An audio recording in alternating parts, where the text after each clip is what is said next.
I'll work with honorable members from every political party with respect and cooperation. I welcome your oversight, your criticism, and your better ideas. If you see delays, cost overruns, or maintenance failure, call me out. I will engage openly, investigate, and fix what needs to be fixed. Our people expect us to rise above narrow interests. Let's do that. Honorable Vice Chairperson, honorable members, fellow Namibians, our generation has been given a historic job to keep the peace, deepen democracy, and grow our economy so that prosperity is shared more fairly. Works and transport infrastructure are like the veins and arteries of our nation. They carry opportunities to every corner. If we plan wisely, build carefully, the great fairly, and maintain consistently, we will leave our children in Namibia that is more connected, more competitive, and more united than the one we have inherited. So I call on all Namibians, from the busy towns to the quietest villages, from construction workers to engineers, from truck drivers to pilots. Let's pull together, let's work as a nation. In delivering this maiden speech, I give you my energy, my experience, and my conscience to the service of the Republic of Namibia. I will uphold the Constitution. I will obey the laws of this land, and I will strive to make the Ministry of Works and Transport a true guardian of world-class infrastructure and state assets for every Namibia. May God bless the Republic of Namibia, and may God bless our people. Thank you. Thank you very much, Honorable Heikali, and congratulations once again on your appointment. You've really reminded us of something very, very important for us to continue to be leaders of open door policies. You become an honorable and then you tend to, no, this person must make an appointment, this person must what. So thank you very much for that reminder. And I hope that we all are using this as a point of build on for us to be leaders of open door policies. Thank you once again. Resumption of debates on committee stage, Appropriation Bill, Bill 1 of 2026. Thank you, Secretary. It is moved that I leave the chair. Any secondment? Thank you. Any objection? I see none. Agreed to. Honorable Ndawanipa, the first Vice Chairperson of the Committee of the Whole Council, will now take the chair.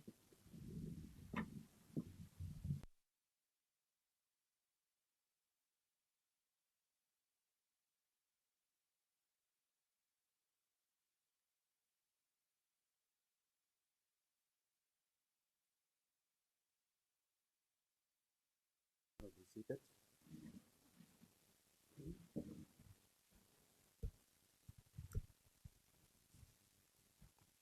The Committee of the Whole Council is called to order. And good morning, honorable members. Thank you. The Committee of the Whole Council has to consider Appropriation Bill, Bill 1, 2026.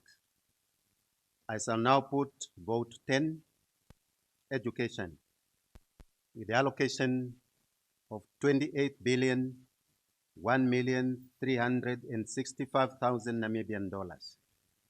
Any discussion? I might consider the indication of Honorable Katembo. You may have the floor.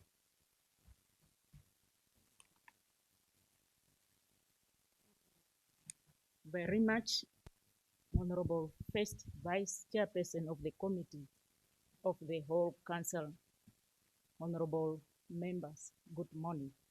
Good morning. I rise this morning to give my contribution to the education vote. As we all know that education remain the greatest equalizer in society. Article 20 of the Namibia Constitution clearly guarantees every child shall have the right to education. As leaders, we therefore carry the constitutional responsibility to ensure that no child is left behind. And because of geography, poverty, of lack of infrastructure, I wish to sincerely thank the government for the commendable progress made in Mukwe constituency through the construction of schools and the continued deployment of teachers in the remote areas. Schools and other institutions in the constituency or in the region, Kavango East, continue to provide hope and opportunity to our children. However, honorable members, serious challenges remain. Many learners in Kavango East, particularly in Mukwe constituency, travel extremely long distance to get to school. Some children walk several kilometers daily through difficult terrain, crossing forest and wildlife areas before reaching classrooms. During rainy season, access roads become almost impossible, making it difficult for teachers, learners, and school support services to reach certain schools. Equal concern is the deteriorating state of infrastructure in some schools. Some classrooms require urgent renovation, roofing repairs, improved sanitation facility, and better accommodation for teachers. The shortages of proper ablution facility particularly affect girl learners and compromise dignity, hygiene, and school attendance. I also wish to highlight the plight of learners crossing the Kavango River from Angola every morning to attend school in Mukwe constituency. While this demonstrates the importance and attractiveness of our education system, it is also presents serious safety concern. Children crossing dangerous river water daily.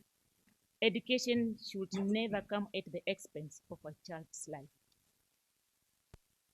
Honorable members, Mukwe have only one school that are offering grade 12, and that is Max Secondary School.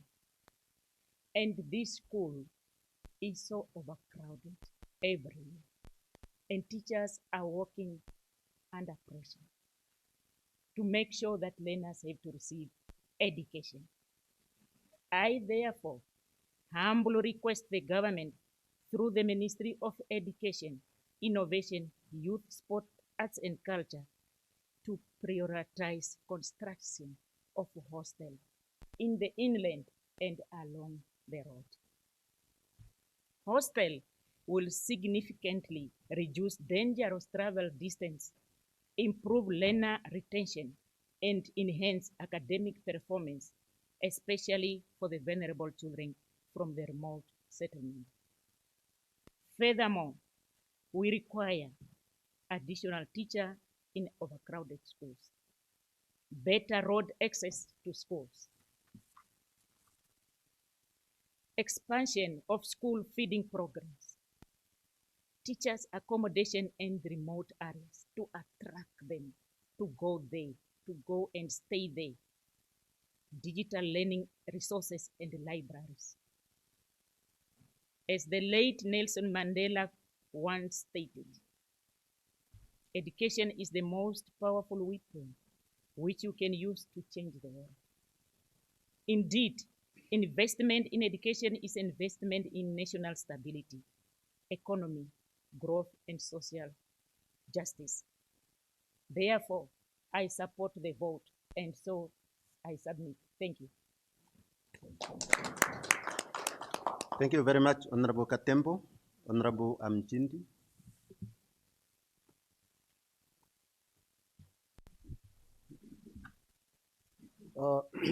Thanks very much.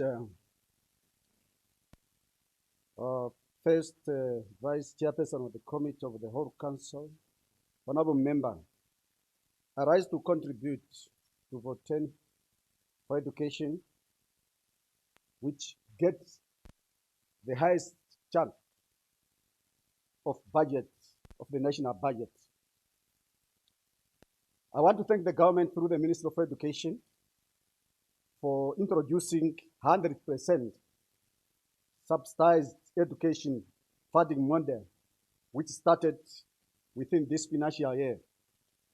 Furthermore, I want to commend the ministry for budgeting student village in Windhoek, and I hope it will help to relieve students from paying high-rental fees here in Windhoek, pay for tuition fees.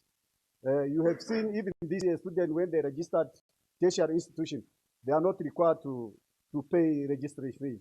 And this has increased the enrollment of students in accredited institution in Namibia. With that, I urge students to take their study very seriously, because this good gesture of having 100% tuition fee and the registration, they will not come ties in their life if they happen to fail. Therefore, they must take their education very serious. But government, one of the issue now, government has not yet published the final national priorities field of study that are to be funded and that are not to be funded. For example, this year, some of the students, they are admitted in a central institution. During the registration, they are being informed that your field of study is not in the priority list. Therefore, they become frustrated and they were not ready. They were not having money to register. Therefore, I ask the government to publish that priority list sort of seat of study, so that students can make a right choice to choose the study that are 100% subsidized. Furthermore, I would like to applaud the ministry for budgeting the construction of hostel at Onamtai secondary school in Oshana region, and also for budgeting to construct Oshakati South Primary School in Oshana. So we really welcome this budget considering some of the schools to have hostel and also to construct. Honorable First Vice Chairperson of the Committee of the Whole Council, Honorable Member, one of the absence of grade 10 in our area, which force very young people to migrate to town for grade 10, where there is no hostel. These young ones are ending up to take care of themselves, which increase teenage pregnancy among the teenage girls, while young boys are ending up in a peer pressure and they start using intoxicated substances. I propose that for us to solve this problem, the curriculum need to be revised so that grade 10 can be taken back to some of the schools in rural area, so that these kids, these young ones, they can still be in the hands, in the care of the parents, to avoid these problems. In Oshana, we also, the school that need grade 10 and grade 11 in Oshana, one of them is Oikango Combined School in Ondamba Rural. That school needs a grade 10 and a grade 11, and have got well-qualified teachers that can teach those grades. And also, I want to propose that the two schools that need grade 10 in Ukuyushona is Onakamandi and Ukuyushona Combined School. Once this school gets grade 10, most of the learners in this constituent, they are no longer migrating to towns.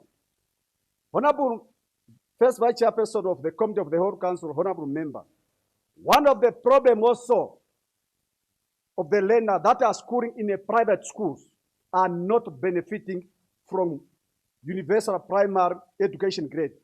These private schools are partner of the government in education, because because not all learner can be absorbed by the government school.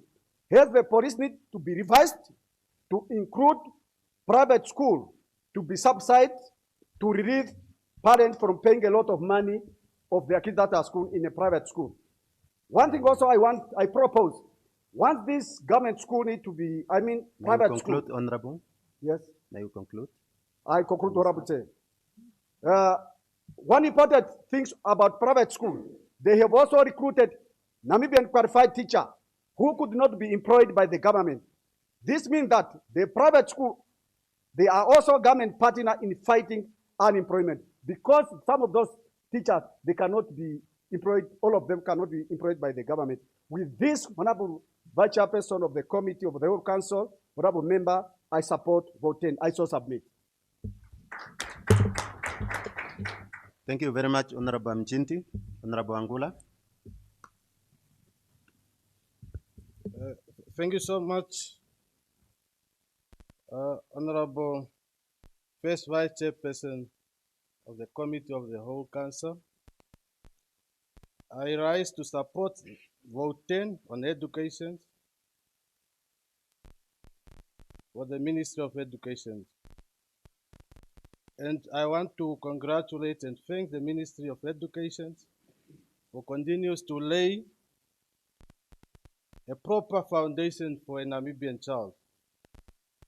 This ministry is instructed with a mandate of ensuring that every Namibian child receive the best education free of charge. All thanks be to the government of the day that continue to ensure that every Namibian child is molded and shaped with no cost education of their children unto government. Hence, parents should also play their pivotal role in shaping their children's education.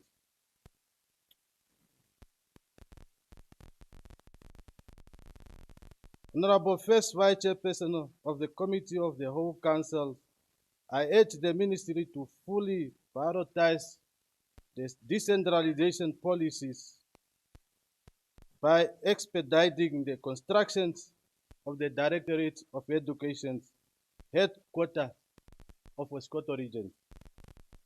Oscoto Region, because the Oscoto Region still continue operating from Oshana, and I believe we are not doing really justice. For the past 36 years, we can no longer operate from another region. So we need government really to speed up this process so that we have our own Directorate of Education in Oscoto Region.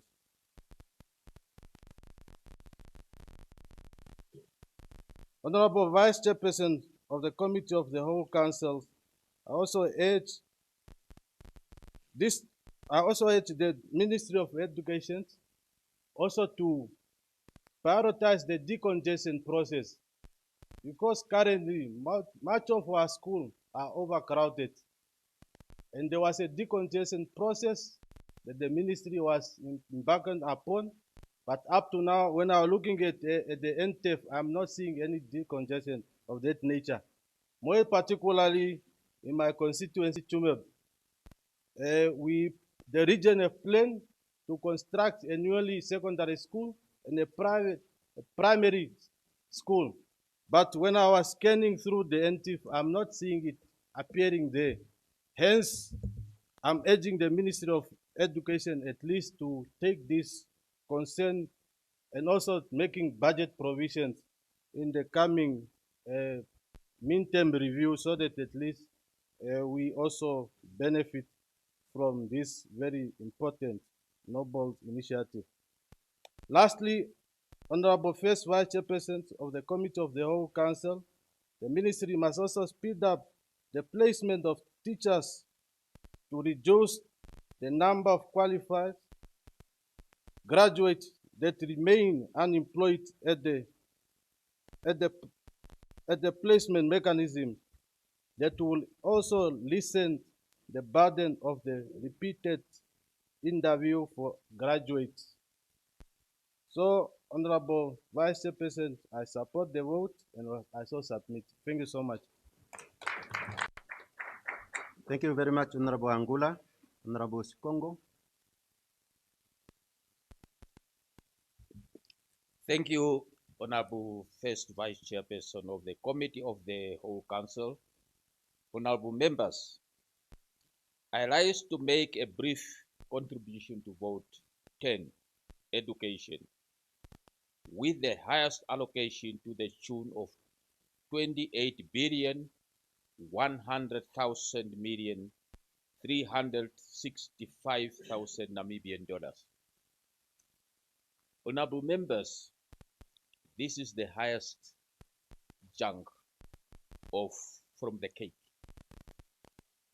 When I make comparison with other countries in the Southern Africa, this allocation remains higher, even in comparison with the Eastern and Southern African region. Therefore, I surely believe that it will contribute to the Ministry of Education commitment in transforming education agenda. When you look at how the budget will, reallocated to various, key sectors, personnel cost will take the large share of the budget, about 59%. That means that the Ministry of Education is the largest employer within, in the country, 59%. Although 59% will only be on personnel cost, there's still a need to invest more in strengthening the capacity of our teaching staff to ensure the enhancement of skills levels and realize improvement of output quality.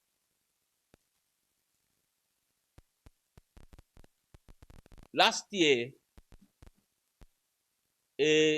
everybody was not 100% happy with the result of the Ministry of Education.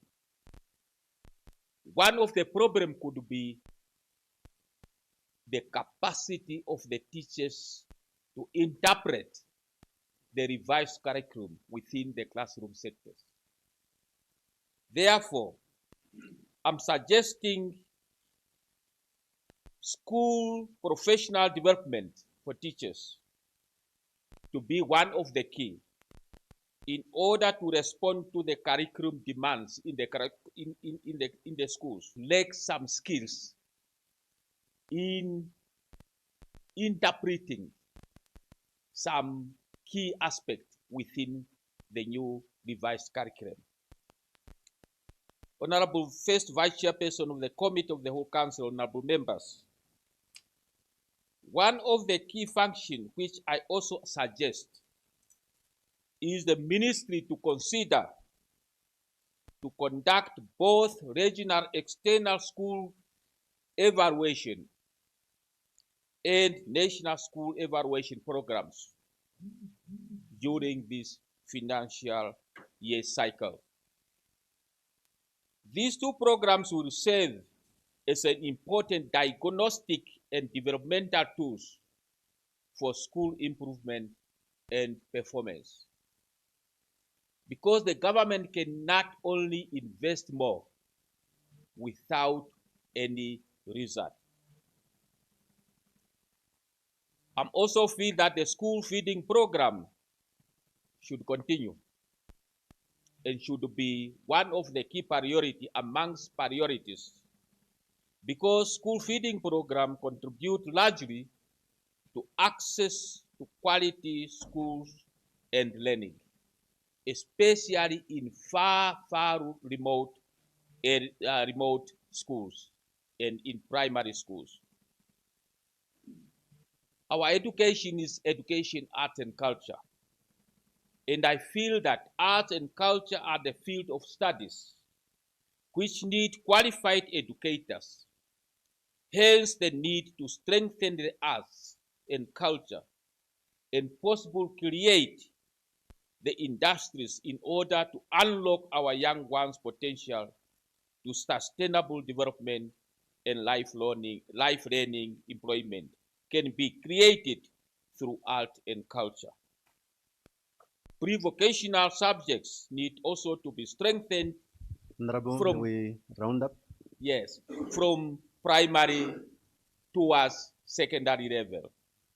In conclusion, school infrastructures such as construction of new primary schools, Honorable Amjindi has already indicated, Oshakati South, in Oshakati East constituency in Oshana, will be a relief to Erundu Senior Secondary Schools, which currently accommodate grade 1 up to grade 12, with the enrollment of 1,238 learners under one principal.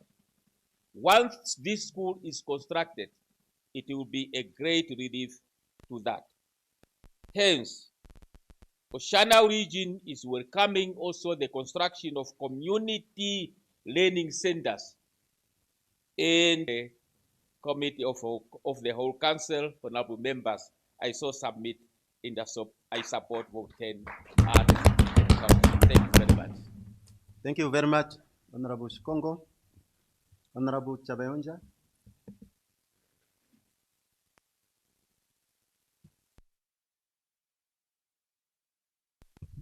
Thank you very much, Honorable First Vice Chair of the Committee of the Whole Council.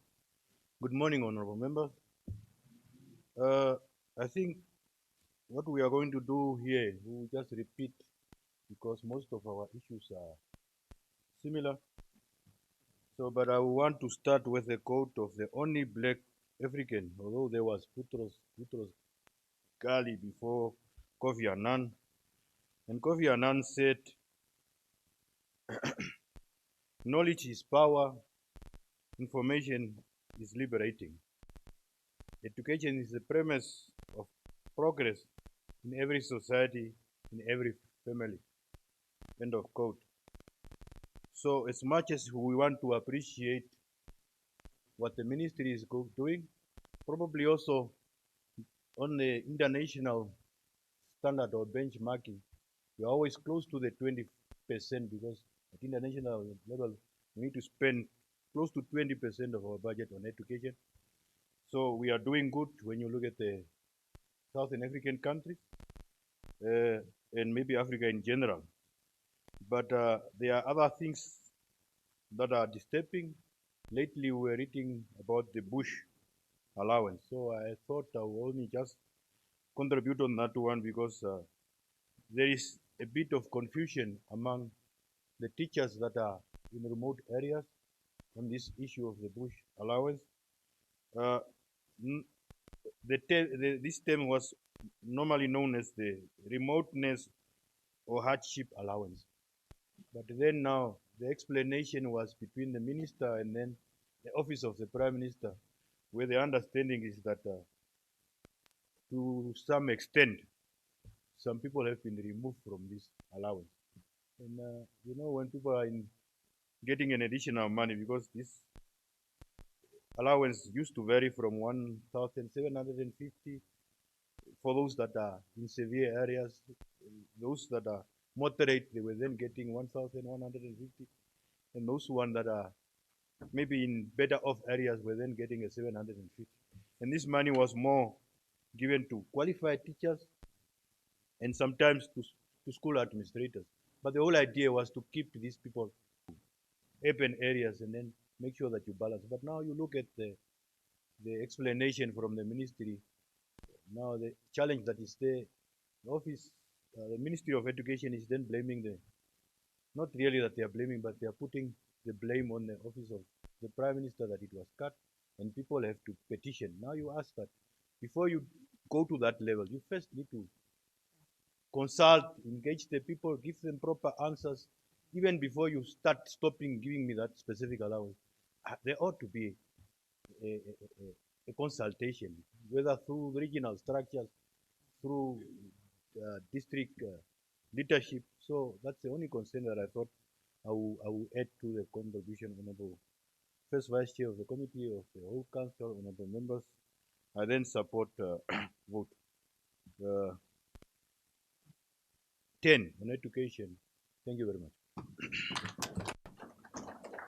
Thank you very much, Honorable Chabeunja. Honorable Angua.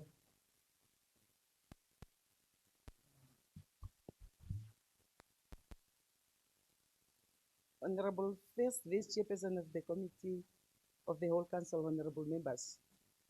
I raise to support vote 10, that of the Ministry of Education, with that amount. Honorable First Vice Chairperson of the Committee of the whole Council, honorable members. Education goes beyond school to shape characters, drive innovation, and provide the ultimate weapon, which is knowledge, for changing the world. While this process can be difficult, the results are indeed rewarding. I commend the Ministry for the progress made in expanding access to education, improving school infrastructure, strengthening technical and vocational education, and promoting innovation and youth development. These efforts continue to lay a strong foundation for Namibia's future. Furthermore, I would like to thank the Ministry for their continued efforts in shaping the life of a Namibian child and in ensuring that this exercise comes at no cost. The 8th administration shall ensure that, amid the challenging times that the world is facing, every Namibian child shall be empowered from primary to tertiary education for free. While this is the case, it is our utmost call to the parents that please don't leave the education of your child entirely to government, but the number one stakeholder in supporting government efforts, making this cause a reality. Our unity in diversity, dear parents, remains our greatest strength. And thanks for those who make it. As a former chairperson committee, especially on our oversight programs, we have produced reports that yielded positive results from the ministry. We applaud the ministry's efforts in listening to the outcry of the people of Onkumpula, where a community hostel was constructed, catering for about schools in the Sokoto region as a response of our recommendation. This is very commendable, and it is our wish and plea that the ministry considers an extension of this wonderful deed to other regions to ensure safety of our learners have not only a safe but dignified hostels, especially those in rural areas. We continue to advocate for the rehabilitation and construction of more classrooms, libraries, and laboratories in all schools, and for acceleration of placement of unemployed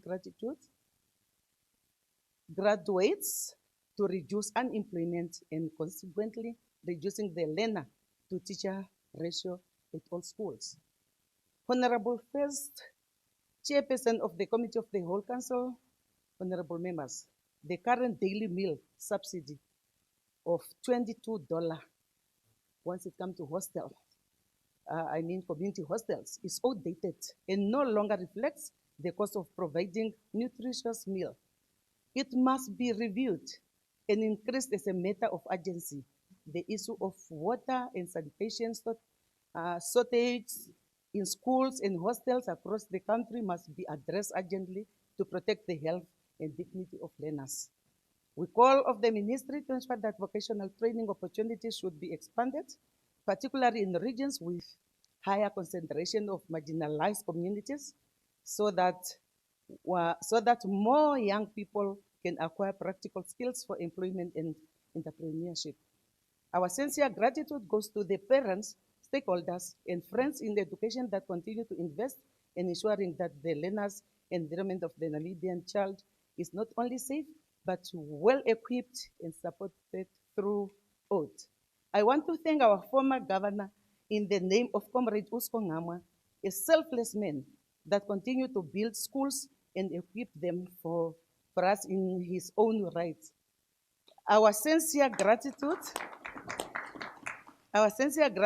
goes to all our friends in education in the Hangwena region and in Namibia countrywide beyond. We also pour our sincere gratitude to the Director of Education in the Hangwena region under the leadership of Mr. Isaac Amatwe, fellow government at all times. With these few words, Honorable First Vice Chairperson of the whole Council, honorable members, I support the vote and so submit. Thank you very much, Honorable Anhuo.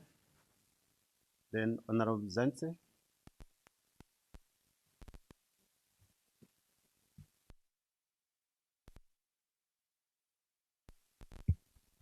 Thank you, Honorable Dawanifa. Honorable First Vice Chairperson of the Committee of the Whole Council, honorable members, very good morning to you all. I rise to contribute to vote 10 on education and to specifically raise issues affecting the Ardav region. Firstly, I would like to inquire from the Honorable Minister on the implementation progress of the previously made recommendations from the Standing Committee on Education of the 6th National Council, particularly those concerning infrastructure development, learner accommodation, increment of the community hostel subsidies, and the improvement of learning conditions in rural areas. While I have observed that there is no new major allocation reflected in the current MTF for new large-scale education projects like construction of hostels and schools in Hardap region during this fiscal year, I nevertheless appreciate the efforts being made by the ministry and the government through the ongoing projects currently appearing in the 25-26 MTF allocations. Honorable First Vice Chairperson, allow me to acknowledge some of these important projects. The construction of additional classrooms at Marindal Primary School, construction of the North Side Primary School in Rehoboth allocated 6.2 million for the 2025-2026 fiscal year, the construction of an administration block and other facilities at Anes Secondary School in Rehoboth, which was allocated at 3.9 million, the construction of 2 septic tanks at JT Klude Combined School in Rietwoog, allocated 1.5 million. The renovation of ablution facilities at Calgran Primary School, which was allocated at 2.8 million, and which is currently at a very advanced stage. And also the construction of additional classrooms at Arnos Primary School. Most of these projects were advertised through open national bidding in February, and this demonstrates government's commitment toward improving education infrastructure in the region. However, Honorable First Vice Chairperson, there are still pressing challenges that require urgent attention. First, negatively affect the learning environment and the dignity of our learners. In many instances, these broken desks and chairs are left lying idle in schoolyards, creating an untidy environment and giving a very poor impression of the school management in the school. I therefore wish to propose that this challenge should be converted into a community empowerment initiative. Could government not consider involving unemployed youth and local artisans through community-based projects to repair and refurbish damaged school furniture? This would not only improve school conditions, but also create temporary employment and skills development opportunities for our young people. Secondly, there is an urgent need for the construction of a primary school in the Marindal plots area. Learners from this area are currently forced to walk distances between 10 to 15 kilometers on a daily basis. Many learners are unable to attend and participate in the afternoon classes or the extramural activities or extra learning opportunities offered by the schools. This situation also contributes to overcrowding in existing schools in Marindal. A school in the plots, therefore, would be an ideal idea as it would greatly improve access to education and learner safety. Thirdly, I wish to raise the issue of learner accommodation in Malta here. The primary school currently accommodates about 1,300 learners, while the secondary school accommodates around 400 learners. Yet the only government hostel, Namalia Hostel, in Malta here has a capacity of 220, while the community-based community hostel only accommodates 60 learners. These hostels accommodate learners of different ages, which is neither safe or conducive for younger learners. I therefore appeal for the construction of a dedicated primary hostel in the Malta here area. Lastly, Honorable First Vice Chairperson, I would love to raise concerns regarding the community hostel at Uibes. Although the hostel is situated on state land, it is currently privately managed. I wish to ask whether the government could consider taking over the management of this hostel and other community hostels in order to improve oversight standards and accessibility for vulnerable learners. I therefore support vote 10 and urge the ministry to give serious consideration to these concerns and recommendations for the benefit of the Namibian child. I so submit. Thank you. I call upon Honorable Sezuni.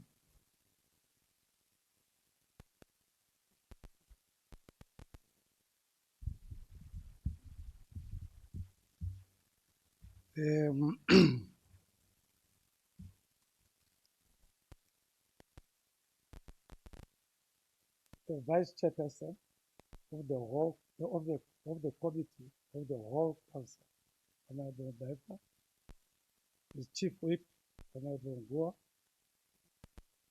I rise here to support the budget allocated to the Ministry of Education. And I wouldn't like to repeat whatever others have said.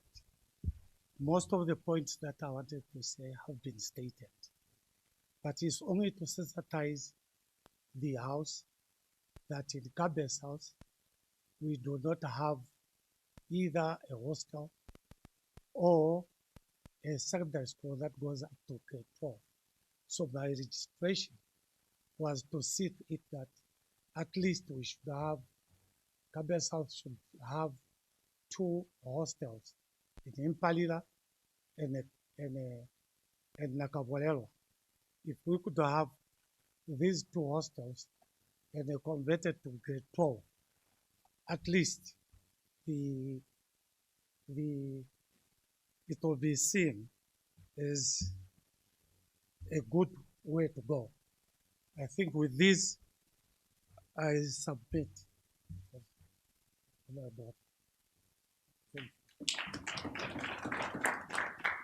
Thank you very much, Honorable Member.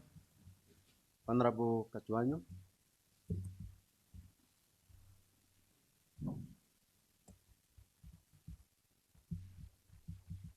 Good morning. First Vice Chairperson of the Committee of the Whole Council. Good morning, honorable members. A lot was said, but we say education must answer one question for a 19-year-old child in Namibia. As we are talking, we have to align our curriculum. Honorable Sezuni, your mic. We have to align our curriculum that it can meet the area where the kids are. If the kids are living in an area where they are farming with livestock, which is cattle, goats, and sheep, we have to make sure that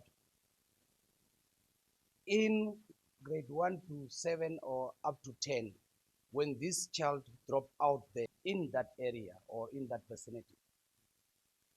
And the other part, I want to urge that every community hostel, which is in Namibia, wherever it is, it must be taken over by the government. Why do I say like this? Is that the government is already subsidizing that hostel with a chunk of money. Why can they not take it over and build better infrastructures? Because we want better accommodation for kids also. That they should have a better accommodation for them to go and study. A child should sleep well to go and listen in the class attentively. Now, if a child sits on a bed, will that not spread diseases either? We have to consider that. And the last one, we say, we have to bring workshops to the youth, not the youth to go to the workshops. So vocational training centers must be taken down to ASAP there. Secondary schools must be taken down to ASAP there. That these poor parents should not run from ASAP, that 365 kilometers, down to Hobabas. So let's take the workshops down where they are needed. Not flock them all in cities and towns. I so submit and I support the vote. Thank you. Thank you very much, Honorable Member. Honorable Pakarai.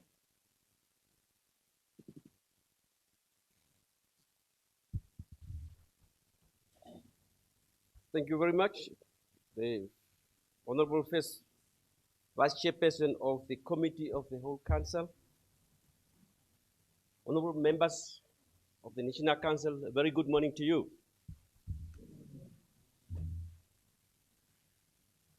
Allow me to first extend a word of thanks and gratitude to Omaheke Regional Leadership, Education, and the Governor for the inspired leadership that has enabled and propelled the Epukiro Secondary School from a remote area of Namibia to obtain spot number 4 at the National Secondary Certificate ordinary level for the year. It's a remarkable achievement that must be emulated, and we would like to emulate it to all the other schools in the region. Honorable Vice Chairperson of the Committee of the Whole Council, at the same time, allow me to, when I'm raising to support the vote 10 of education, and I would like to applaud the government for allocating the 663 million for the registration and tuition fee for the year 2026 between January and March, with a understanding, with a projection that we needed to enroll at least over 134 new intakes. That is commendable for the government of the Republic of Namibia. It is still very important that and evident that when you look at the school learners ratio, we still need to attend to that, because there are some teachers that are sitting with over 40, 52 learners in the classroom. Therefore, the 151 million allocated to recruit 665 teachers must be executed with a sense of agency. If you look at our numbers of the teachers of country up to date of 2,772, it still tells you that we need to push these numbers of the teachers across the country over 3,000.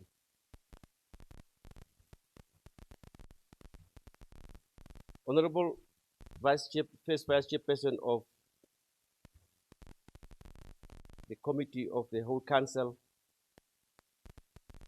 my fervent belief still sits in making sure that TVET drives the economy of this country.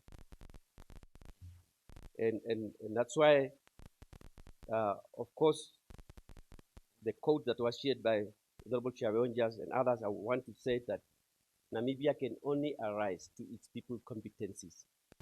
And the value driver of those competencies is education, and it's through pivot that will drive the industry. Therefore,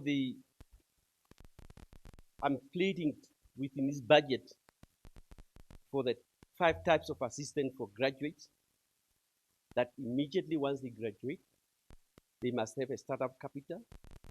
They must be accorded an opportunity to own land or plot. They must be given tools and equipment in the area of study of discipline. They must receive further training in business management and entrepreneurship. And they must participate in government tenders. This must be mandatory, where our graduates from the TVET institutions are a certain percentage must be allocated for them to participate in any government tender. And that will enable us to make sure that our education is relevant and is contributing to the socio-economic development of this country. Thank you. Thank you very much, Honorable Pakarai. Honorable members, we have arrived at the point of the tea break, but still we have got about 4 members who want to contribute. I may advise that we may break for tea, then we'll continue with the rest of the honorable members after tea break. Agreed? Thank you. As we are breaking for tea, then we'll be back at 10 past 11. 11 and 10 minutes.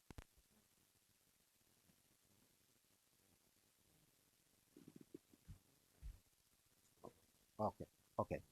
So I was advised here that the standard time, it must be 30 minutes. Then we have to come back 5 past 11. Agreed? Thank you.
May we be seated?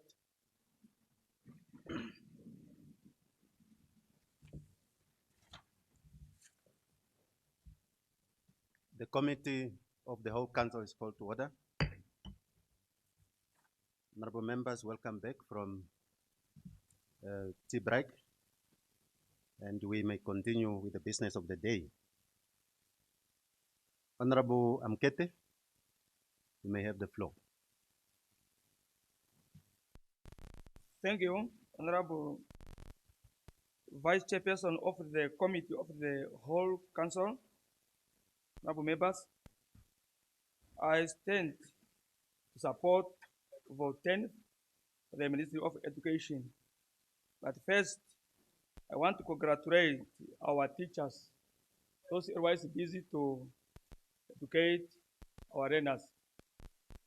Whenever among them, there are some teachers, they are committed to work far remote areas under the critical condition.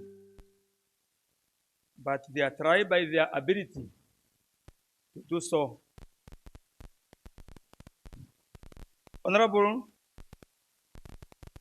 Vice Chairperson of the Committee of the whole Council, these teachers, I mean the condition, some of them they are working far from their house, and they are trying to make the sharks, simple languages, kabashu, around the school in order to keep and to attend their daily responsibility on time.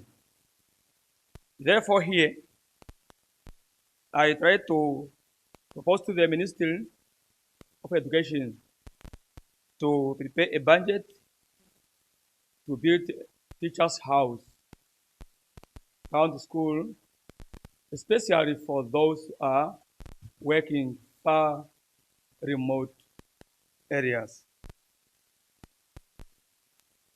Honorable Vice Chairperson of the Committee of the whole Council,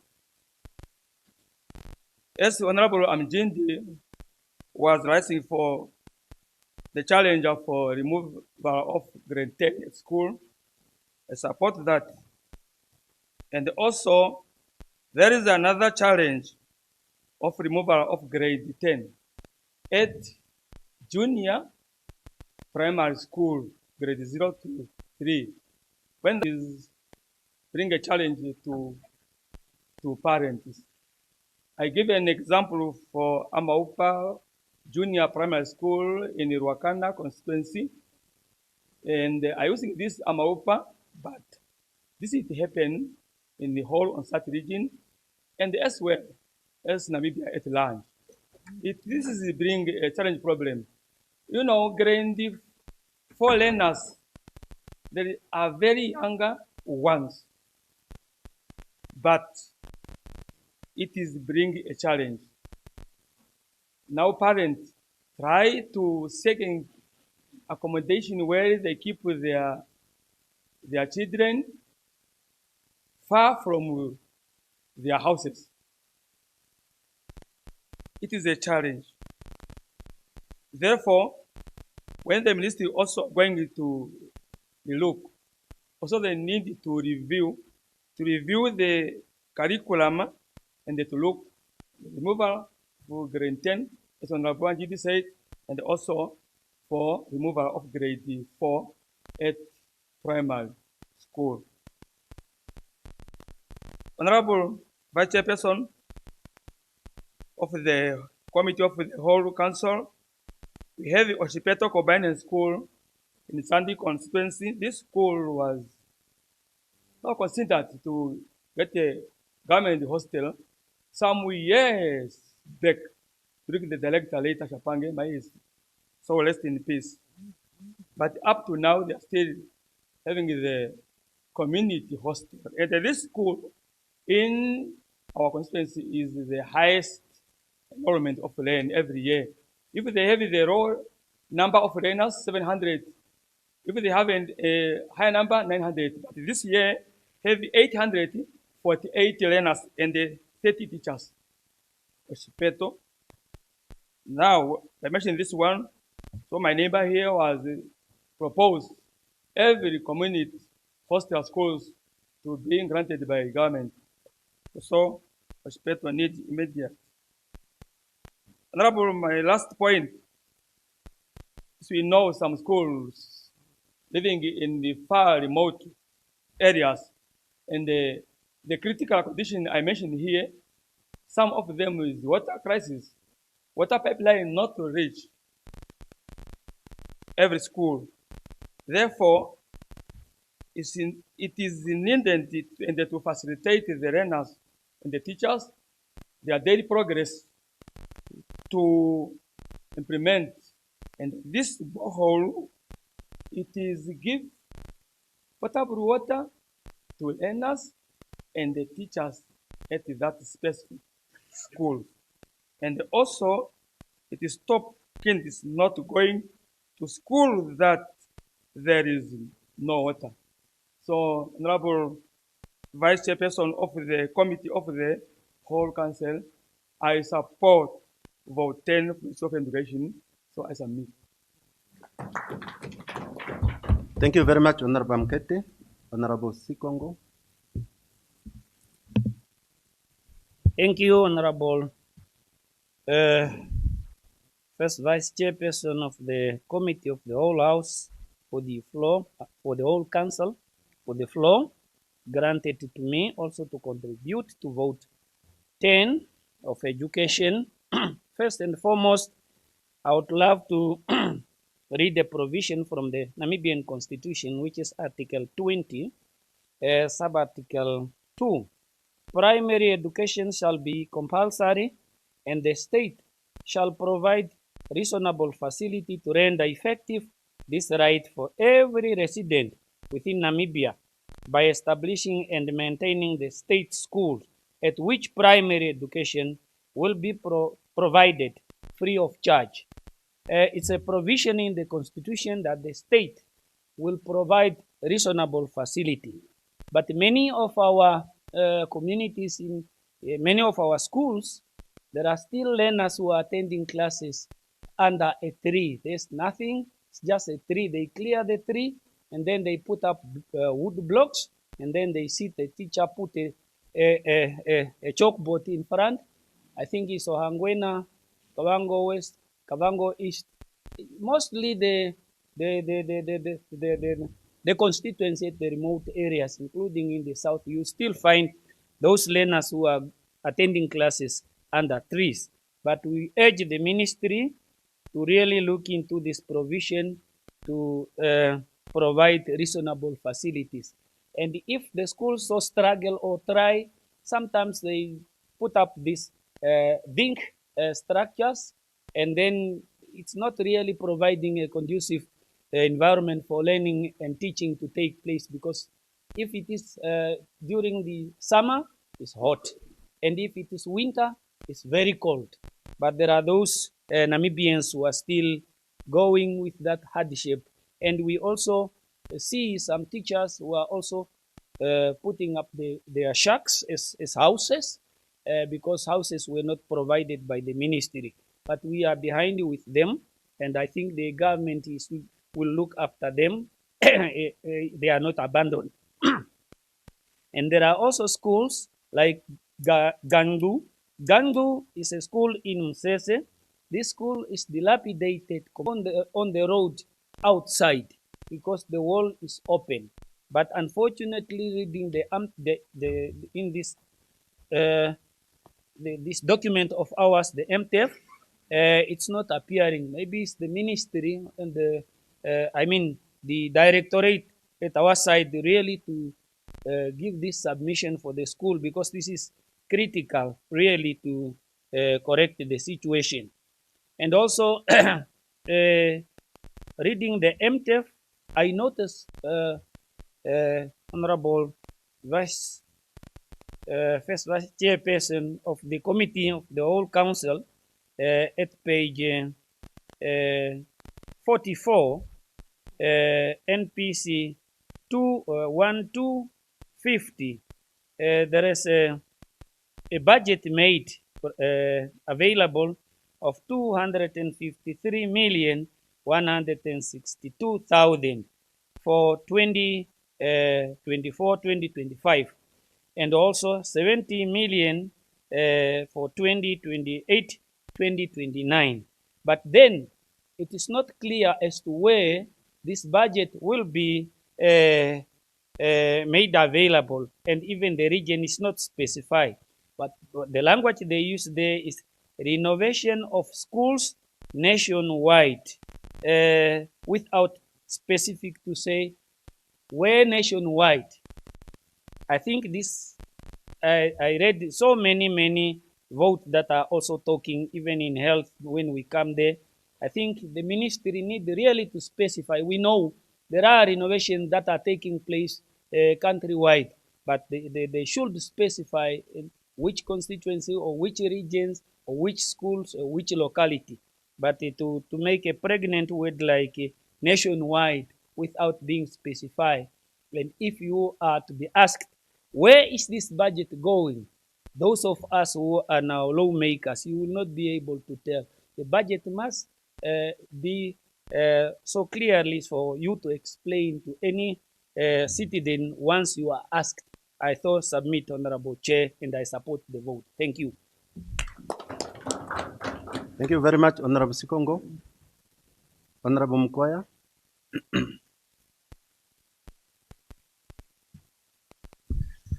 Thank you very much for the floor given. Good morning, Honorable First Vice Chairperson of the Committee of the Whole Council, Honorable Chief Whip, Honorable Vice Chief Whip, Honorable Deputy. I want to contribute and vote 10, education. Some are already alluded by my colleagues.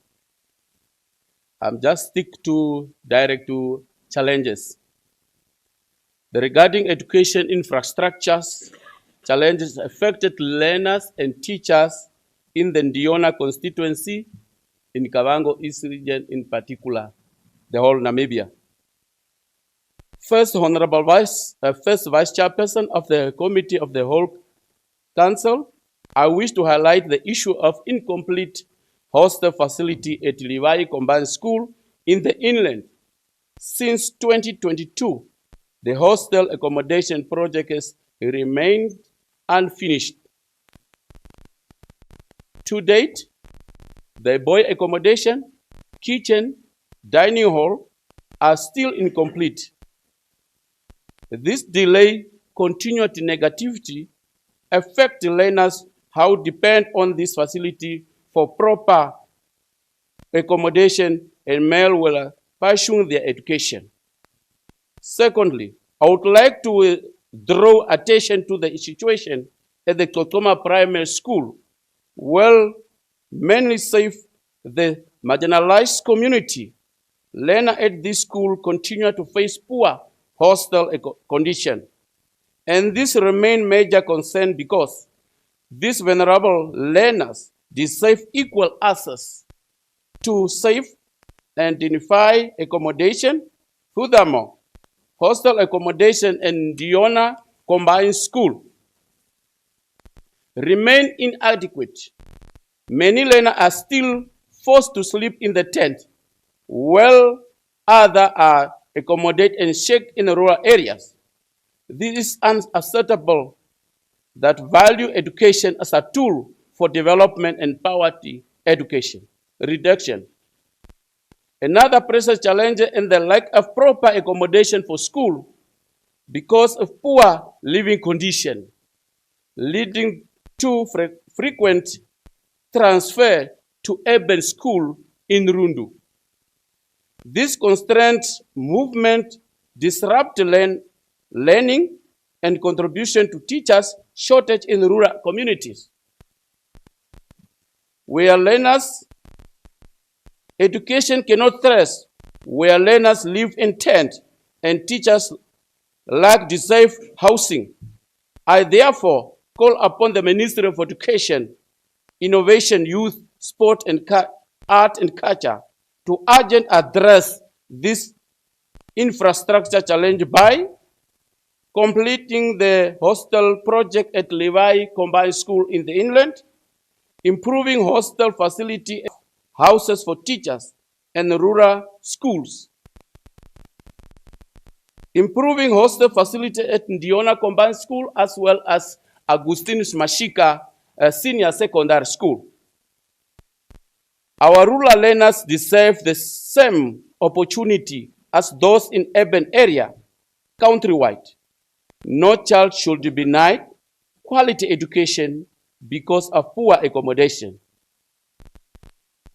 Appreciation go to Head of State, Minister of Education, directors, political head and the region for their teamwork to become successful last year result 2025 in Rundu in Kavango East region, topping all the whole region. I so submit, I contribute this, I support vote 10, but it is enough at all. I thank you, Honorable Vice Chairperson. Thank you very much, Honorable Member. Honorable Joseph.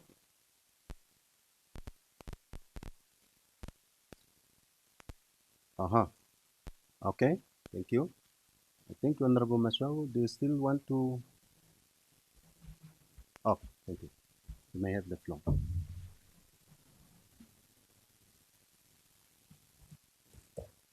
Thank you very much, Honorable First Vice Chairperson of the Committee of the whole Council. Honorable members, I rise to support vote 10. I'm one of the happiest regional councillor today. Honorable members, can you pull the mic towards yourself? I'm one of the happiest councillor standing today. In my constituency, 2 schools has been built in the last financial year.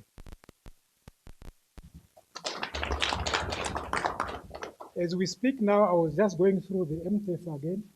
I saw Valvis Bay is going to receive, we are going to construct another primary school.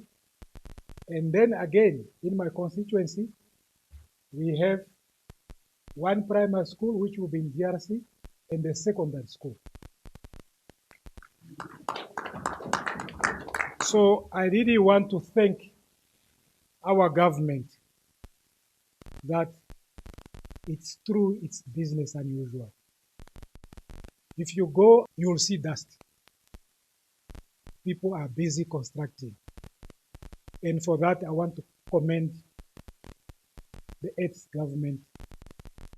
Please give me a hand of applause.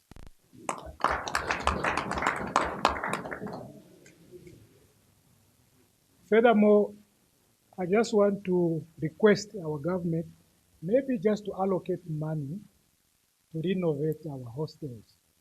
Because if you look across the country, our hostels are in very bad conditions, not only in Irongo, but I've also heard from the other colleagues who have presented earlier than me that it's true we have a challenge.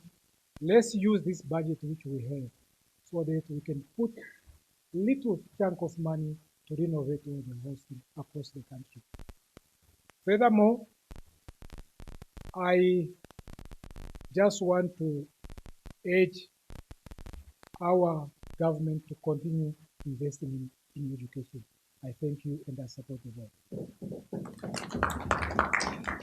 Thank you very much, Honorable Maswa. Any further discussion? Honorable Wambo. Thank you, Honorable First Vice Chairperson of the Committee of the Whole Council. Honorable members, I also have no right to support the vote by complimenting the Ministry for Good Strides that they have just made. I can also attest in my constituency there was a school constructed, new school constructed. In the neighbor constituency, new school constructed. Some classrooms have been constructed. We applaud the government.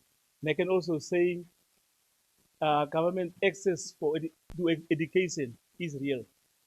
In our region, the people are not moving to long distances to access school. It is just those steps. Although there are some challenges and some challenges, I want also to add my voice to the community hostels. Community hostels must be taken fully by the government. Really, it is a challenge with the accommodation. It is a challenge with food, and these kids are forced to go out every weekend out of the hostel, and it puts a challenge on these young ones and the parents as well. The second thing is, I don't know what the arrangement was, but some good infrastructure you will find in some areas which are now private land. Some schools, and these schools are not utilized, standing empty. And that is because of what the agreements was, we don't know, but the facilities, state funds have been used there. These are now not utilized and cannot be utilized. That is one concern. So ministry must look at that, want to renegotiate so that the facilities can be utilized. Another issue is the ministry can also look to that situation where you find schools only up to grade 9, and from grade 10 and upwards, the kids are of the children are now forced to move to the next towns, and they are exposed to many challenges, social challenges. That is why you will see a situation if one is now looking from the entry. Entry you will find your entry is maybe 3,000, grade 0 to grade 12, AS level. But at AS level, you will only see from the 3,000, it's only end up with 500 learners. So now one is now wondering what happened with the learners down the line here. Becomes a worrisome situation. Unemployment is contributing to that effect. So there is a serious call that we all have to join hands to address and to arrest that situation. Otherwise, we'll face, as we are moving, and as much as we are striving to become the industrialized nation, we shall later said we have uneducated young people and uneducated people.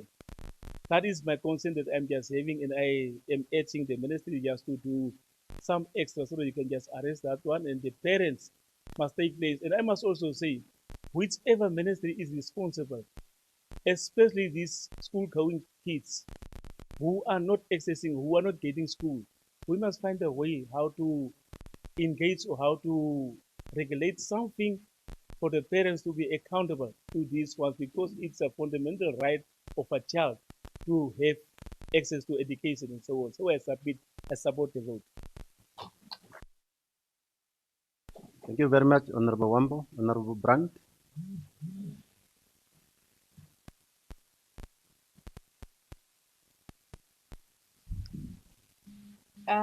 Good morning, everyone. The first vice chairperson of the committee of the whole council. Thank you for the floor. I just want to contribute on education, the vote of education. My honorable councillor from Swakopmund constituency has stand up and talk about the schools and the hostels. It's good. It's in the same region. But then we in the rural areas, right, like for instance, Omachete or Kombai, Uis, Tupuses. But first of most, I will thank also the Ministry of Education for renovating the hostel and the school of Tupuses to the standard, to the level that it's now looking like a hostel that is in a city.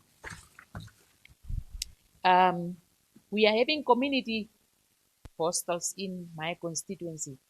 The community hostels are formed because the schools are just in certain areas and the constituency is very vast. And then because there is no government hostels, people are forming the community hostels. But then I went to visit a hostel, a community hostel in Ochorongo, which is only 2 rooms that they call the hostel. And there are beds, maybe 8 beds in each.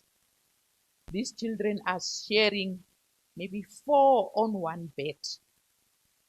The way they cook their meals, it's 2 big black pots. There is not enough toilets, bathrooms, but they are keeping and they are taken care of. The person that is taking care of these children is also sleeping amongst those children. So can the Ministry of Education maybe visit the areas? I can do that together with them so they can assist these hostels, because really they are helping out. It's just that they don't have sources. The other thing is on education.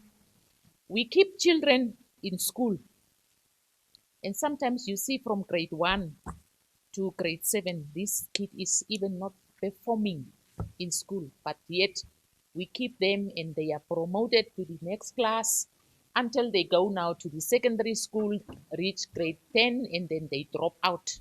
Then there's nowhere for them to go. I thought one of my colleagues here were saying about the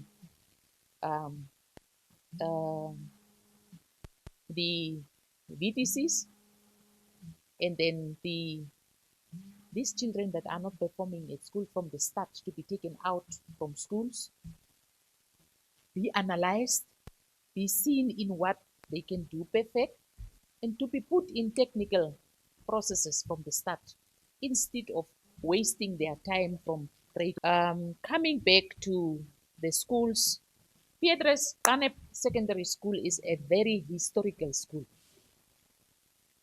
But then when you go to the school, there is a building that has burned down maybe 30 years back, and it's still standing like that. Imagine a kid coming out from the classroom and face that building every day. It's also a discouragement, and it's also they are taking it very emotional. I want government to look into it, or with the help of the constituency councillors like me, to go out, look for some sources to renovate this building, to bring it to the standard. The buildings in the constituency are falling apart. Government buildings, hostels are falling apart. One day you will just hear a building has collapsed on top of a child. So I want the education minister to really look into it. I know she has visited Piedras Canep School 2 weeks ago. Thank you. To remind you about time. Yeah. So really, let's take the community hostels to be changed to government hostels for these people to be assisted. Thank you.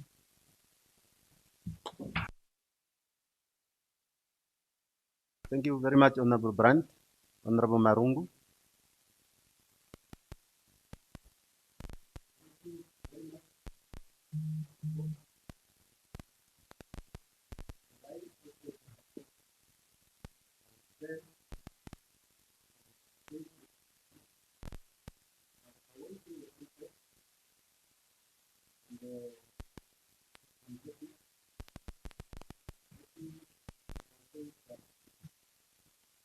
Honorable the mic.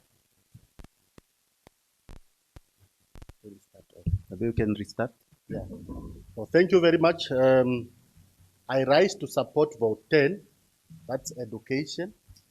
I've gone through the MTEF, and I'm happy.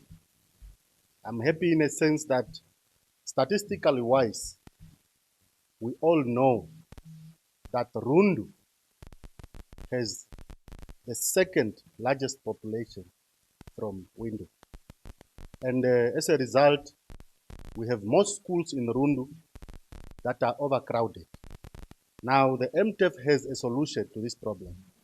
There will be a construction of a new school, secondary school, which is Ndama East, and this is really a solution to decongest the ever overcrowding classrooms in Rundu and Ndama, to be specific. And for that, I really commend the 8th administration for thinking positively in this direction. Secondly, Honorable Chairperson, Vice Chairperson, Ndongalinena constituency faces a significant, serious challenge in terms of hostel accommodations for learners. Like I indicated in my maiden speech on my birthday, 7 May, I said, in Ndongalinena, we do not have any single hostel to accommodate school learners. And this is a challenge because some learners are from the inlets, they do not have accommodations at the sides of the riverside. So at the end of the day, it forces them to drop out. So we are calling on the Education Ministry to consider constructing hostels in Ndongalinena constituency, including in the inlands like Shamashwa, Chakambu, Tude, Shishijo. So those inlands must also be catered for. Honorable Vice Chairperson, the youth, out of school youth, especially from Divundu to maybe Rundurura, let's say Mukwe constituency to Rundurura, do not have access to vocational schools because the only vocational schools we have is Rundu Vocational Training Center. So we have more young people who are out of school youth that are based in the rural areas of the Kavango East region. So we are also calling on the ministry to really look at constructing a vocational center in Ndongalinena constituency, or Ndiona constituency, or Muke constituency. So having said that, I support. Any further discussion? I see none. Any objection? I see none. Agreed to? Thank you very much. Before I proceed to the next vote, honorable members, just to remind the House that once you get a chance, you may pull the mic towards yourself so that you will be so audible enough. And secondly, we must keep watching our time. The clock there is descending, ticking. So you are allocated 5 minutes and it's tick to indicate how many minutes and seconds are left for you to contribute. So I think let us keep our eyes on the clock so that you remain within your given time. So honorable members, I shall now put vote 13, Health and Social Services, with an allocation of 13,115,700,000 Namibian dollars. Any discussion? I observe the indication of Honorable Katembo.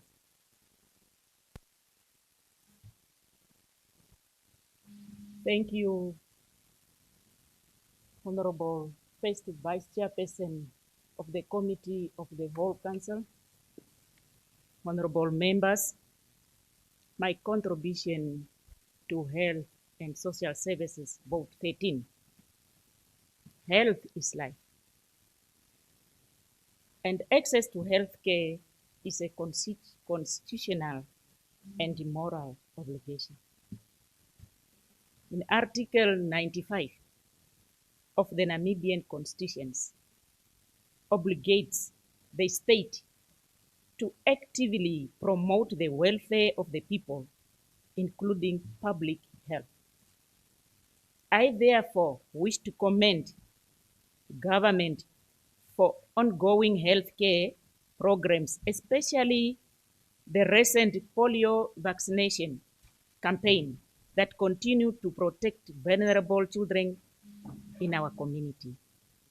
However, the healthcare situation in Kavango constituents, in Kavango region, particularly in Mukwe constituency, remain the challenge due to the vast distance between settlement and the health facilities. I strongly request the establishment of clinics. As I'm speaking, there's only one clinic serving a very large inland community, population, and simple not enough. The Kavango East region has trained many nurses and health professionals. Therefore, we must continue building more clinics and some health centers to absorb these professionals while improving healthcare access for our people. Mukwe constituency is a geographically enormous. Communities such as Omega require more comprehensive healthcare facilities, such as a hospital, improved emergency healthcare service, and a mortuary. It is a pain for grieving families to travel long distance under difficult conditions simply because the mortuary services are unavailable nearby.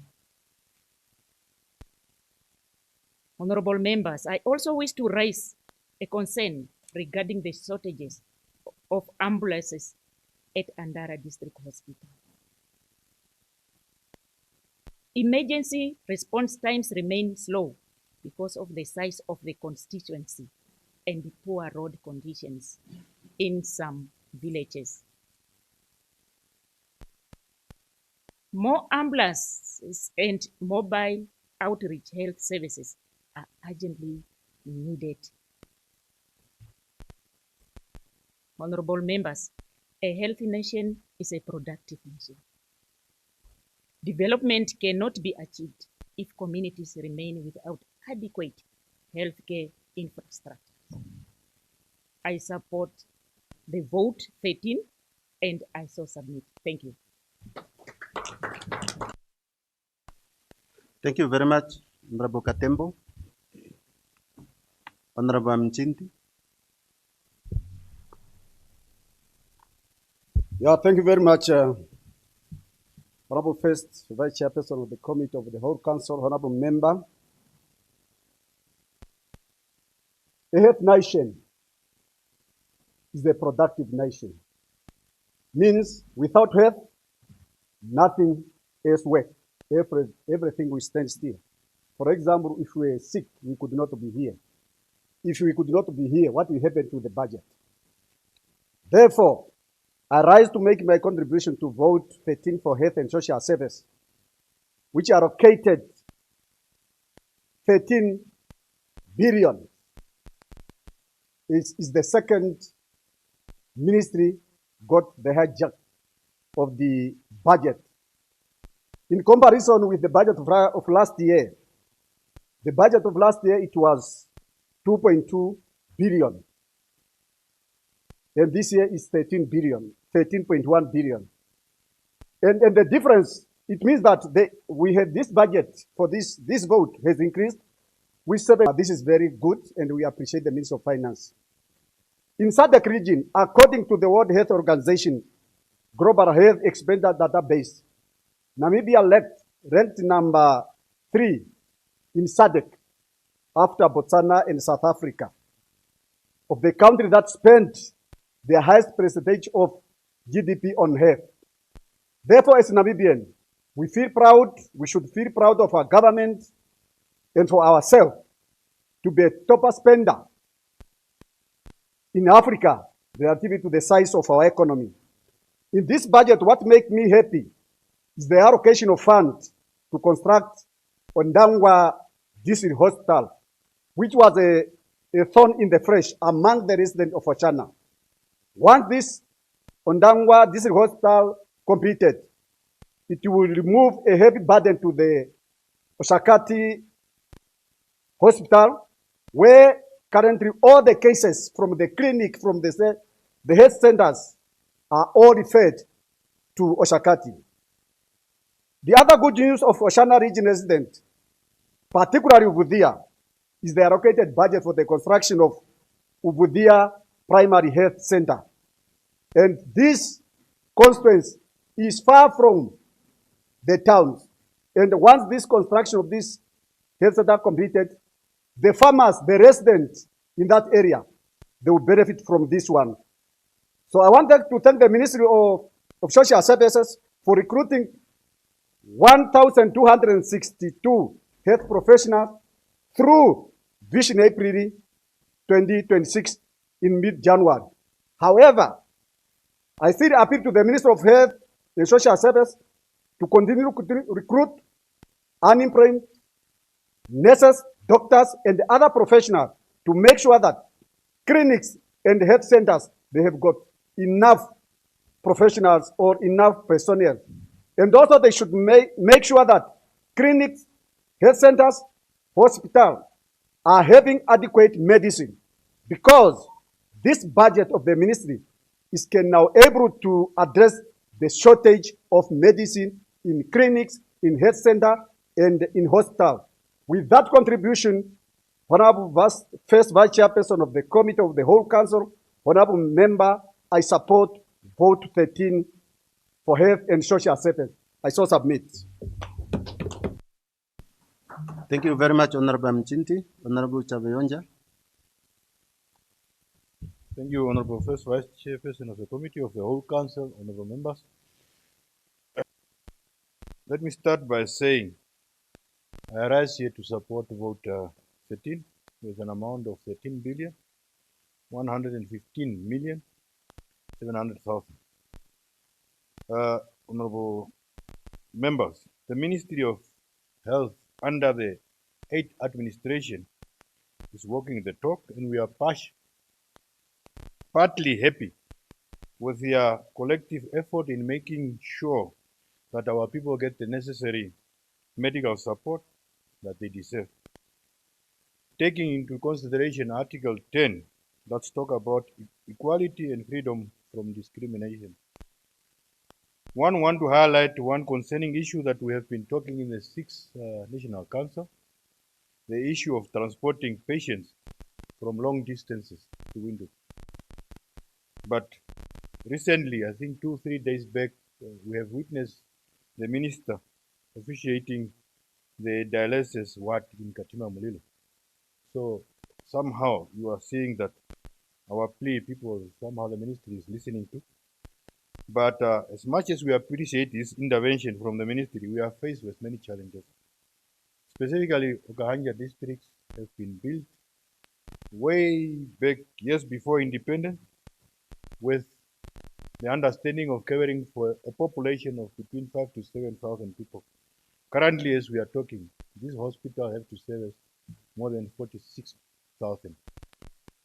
Then this, we seriously need an serious expansion on the hospital to cater for the increased population, the construction of a maternity ward, pharmacies, and the stores, a pediatric ward, as well as the district storeroom. The upgrade of our clinic, because we only have one clinic in our location, to a health center.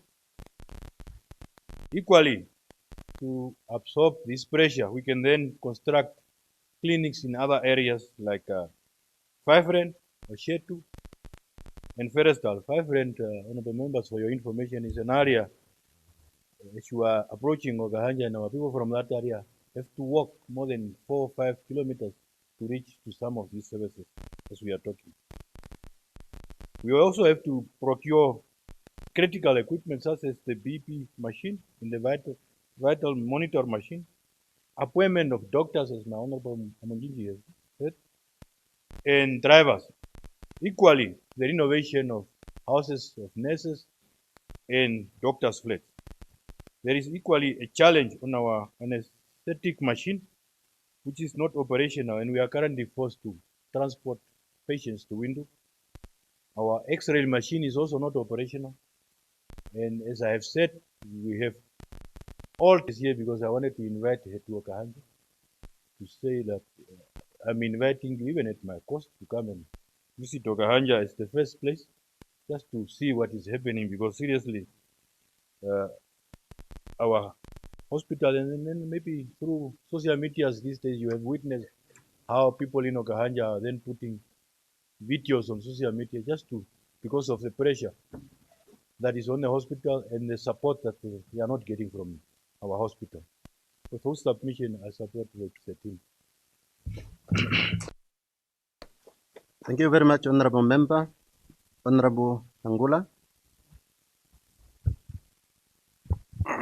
Thank you so much, Honorable First Vice Chairperson of the Committee of the Whole Council.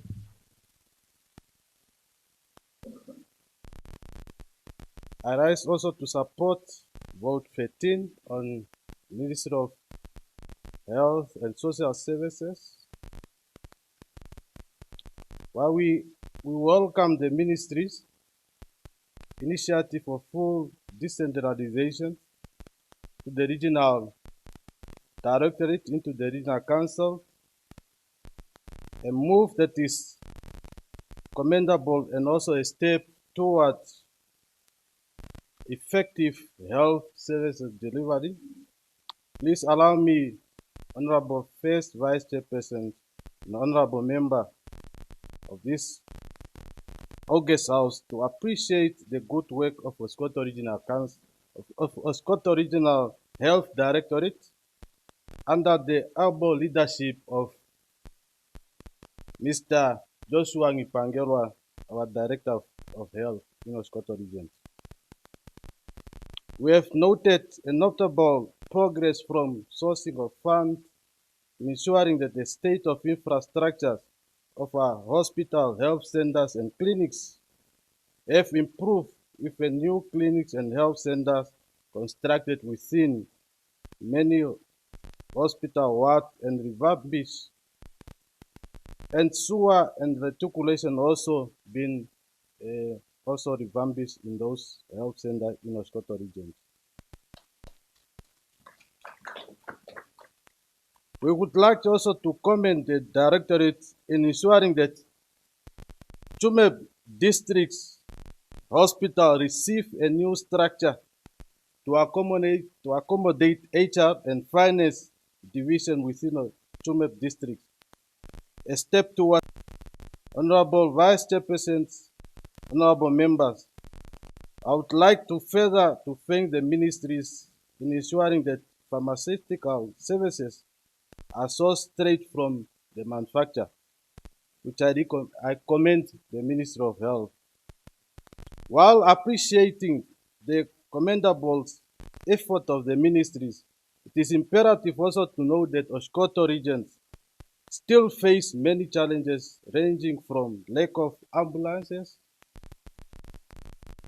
and more especially the 4x4, because majority of Oscoto region is a very remote, they've got a lot of remote constituency, and some of these ambulances do not reach some of those remote constituencies because of the nature of those constituencies. Hence, we are appealing to the Ministry of Health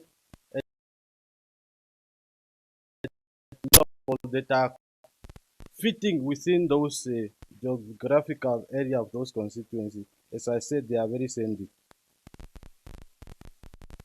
It's also our submission, therefore, that the region need adequate funding for delegated functions as a vote to procure medical equipment and also pharmaceutical for distribution to various hospitals, health centers, and clinics across the regions.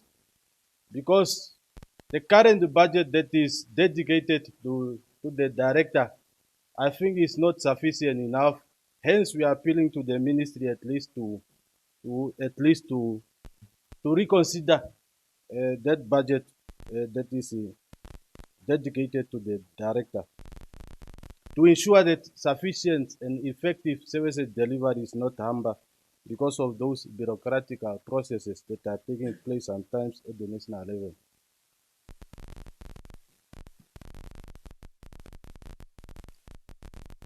The director further require furnitures and equipment in the infrastructure, newly renovated houses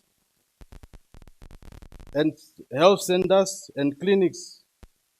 Because currently we have seen that some of these renovated health centers and clinics, we did not really budget it. There were no budget for furnitures, and we are saying that for efficiency service delivery, at least they must also Honorable be Angola, furniture. you are on red. With these submissions, Honorable First Vice Chairperson, Honorable Member, I support the vote and I so submit. Thank you so much. Thank you very much, Honorable Member. The committee of the whole council for the opportunity. This time around, I can sing a song, Ngwi na Tora, Ngwi na Tora. Why? Because the project that was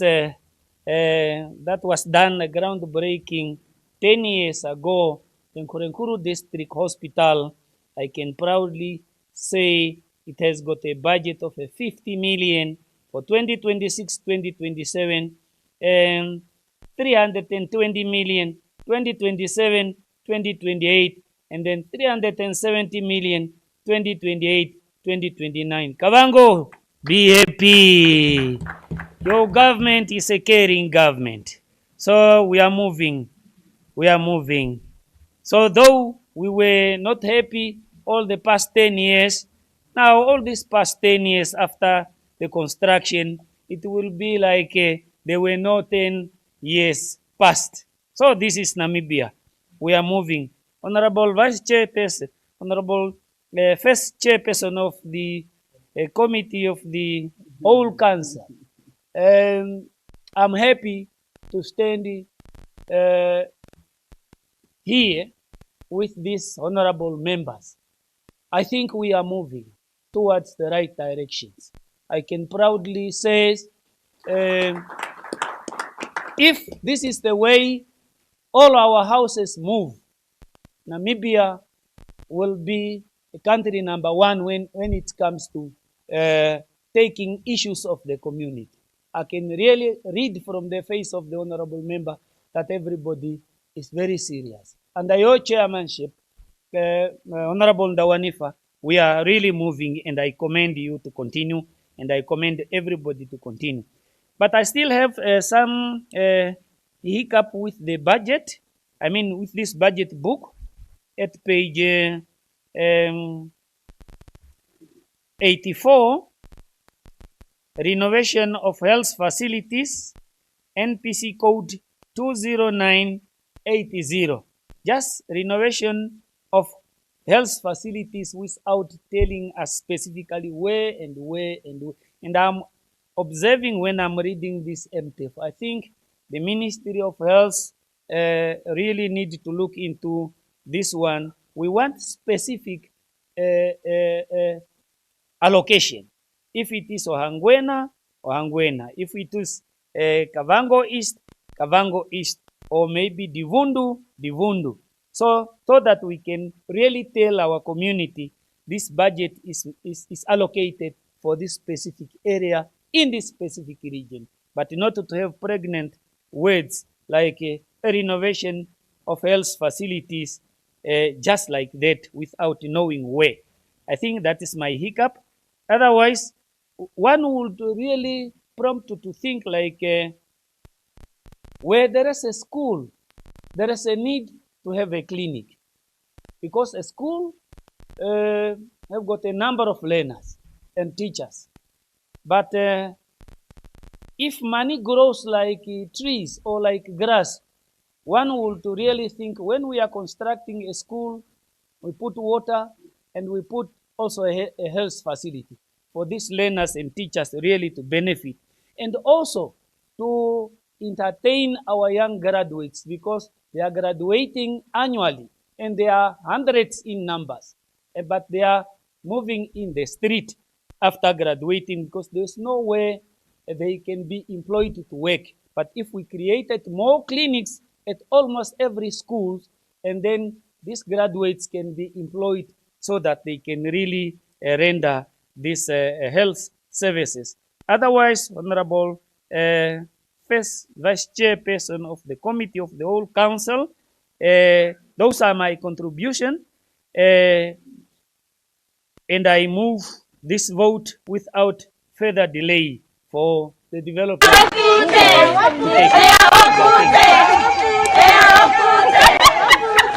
Thank you very much, Honorable.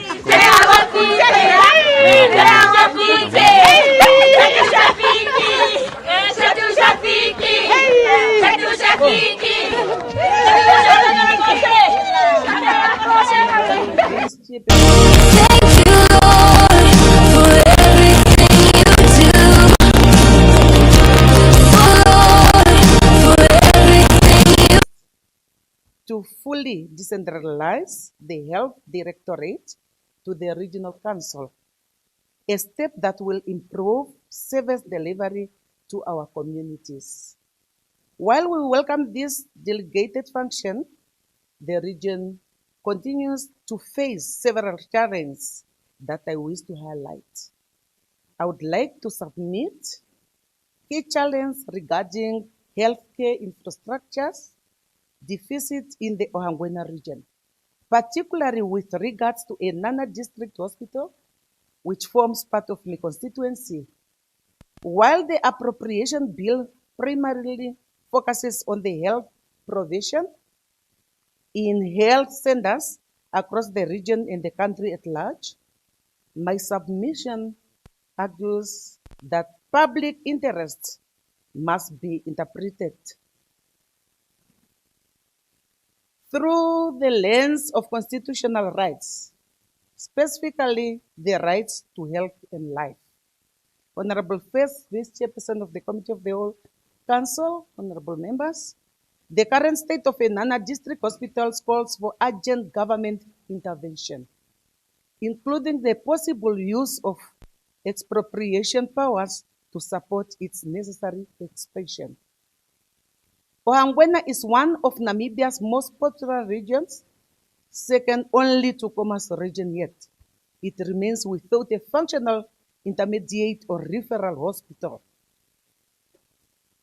Currently, patients requiring specialized care are normally transferred to Onanjokwe Intermediate Hospital in Oshikoto region or Oshakati Intermediate Hospital in Oshana region. This creates a dangerous referral vacuum where the Ohangwena population is forced to seek basic health care outside of their regional borders. This long distance transfer delay critical medical intervention, particularly in maternal and neonatal care and emergency situation. Reliance on neighboring regional hospitals, Shakati and Nanjoke hospitals, leading to bed shortage and reduced quality of care across the North Central regions. The second critical issue with the Enana Hospital is the lack of critical medication. Honorable members, the right to health is solo without the means to treat chronic and life-threatening conditions. There is a documented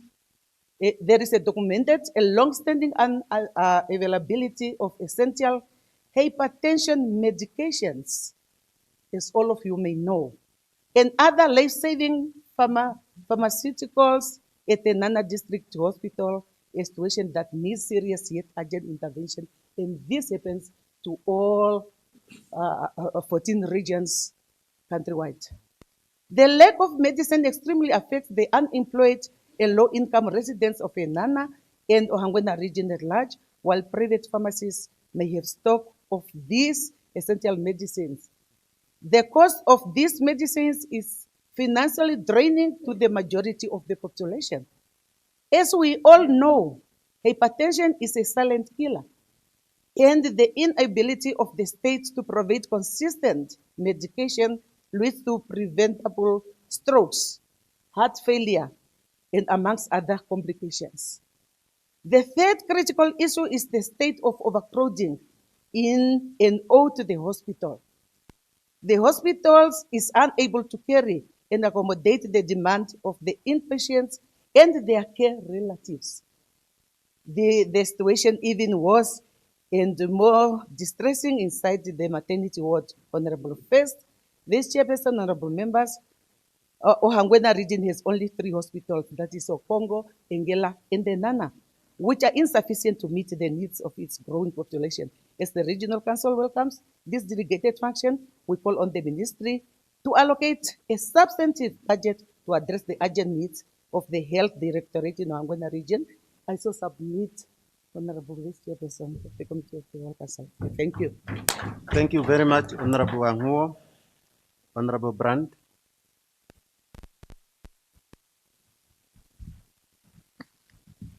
Thank you, the first Vice Chairperson of the Committee of the Whole Council.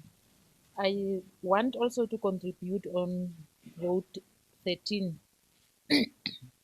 First of all, before I contribute, I like to thank the Almighty for granting wisdom to our vibrant young minister in the Directorate of Health.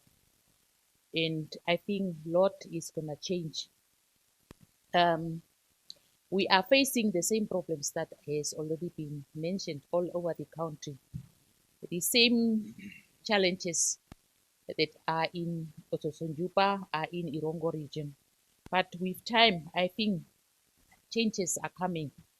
The most critical things that we want to see in our region, the constituency of Dongres, is to have to have life-saving equipments and machinery at the clinics, and the clinics also to be upgraded to the level of health centers, and the chronic treatment medicine to be on time at the clinics, to have an ambulance that is in good condition in the constituency, since the distance to the next hospital is very far.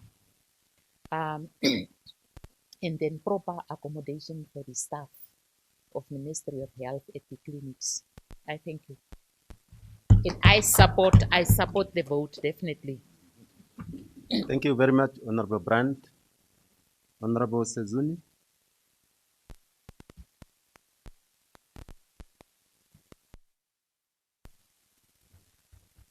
Thank you very much.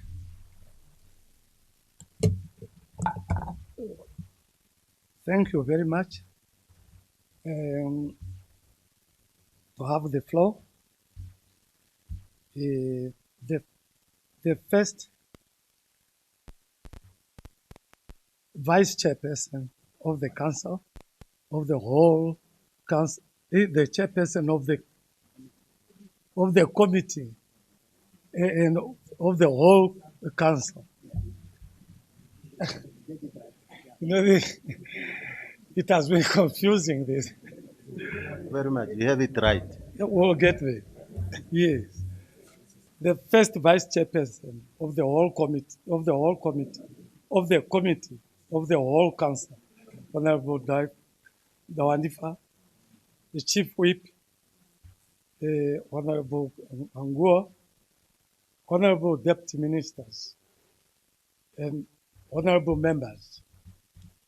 I rise here to support the budget of the Ministry of Health. I've got only 2 items that I wanted to highlight the house. In the Kabel South, I've got 2 areas where I needed the clinics. That is Kasika and Nakabolero. The reason being, in these areas, there are some wild animals that are roaming around. And the distances between these places to the nearest clinic is very far. So I would like to have these 2 places probably be squeezed in this budget. I so submit.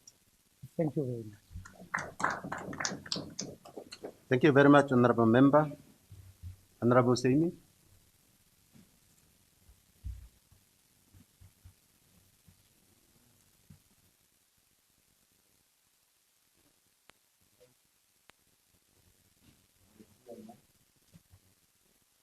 Mic flashing. Okay, thank you. Thank you very much, Honorable First Vice Chairperson of Committee of Whole Council. I rise to give my support on vote 13, Health and Social Service, with an amount of 13,115,000,700,000.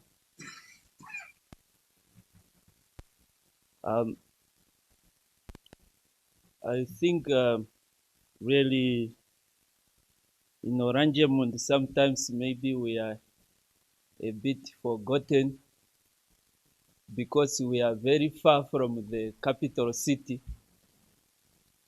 1,000 kilometers. And it's on that occasion that I want to remind that next time really we should also be considered to construct a district hospital in Oranjemund constituency. Currently, I see here the allocations of 5 million for constructions of a clinic in Oranjemund, and there is ongoing renovations on the old building allocated by the NANDEB company. So I'm not sure now if this fund belongs to that renovations or is the constructions of a new clinic.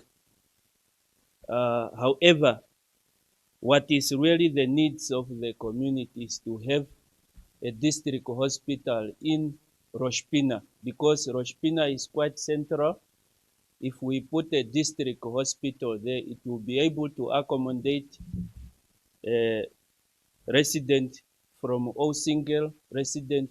Since there is no district hospital there, in most of the time, even expecting women, when they are about to reach that month, they are either told, go out of Oranjemund to other towns where there is hospitals, which is really not fair and is unfair to our community. I therefore call in the next review, I also want to be happy and sing like my colleague here, Honorable Sikongo, where I will be leading millions allocation for the construction of the district hospital in Roshpina. Addition to that, I want to make just a general comment in effort of us reaching our universal health coverage, that the recruitment of the nurses,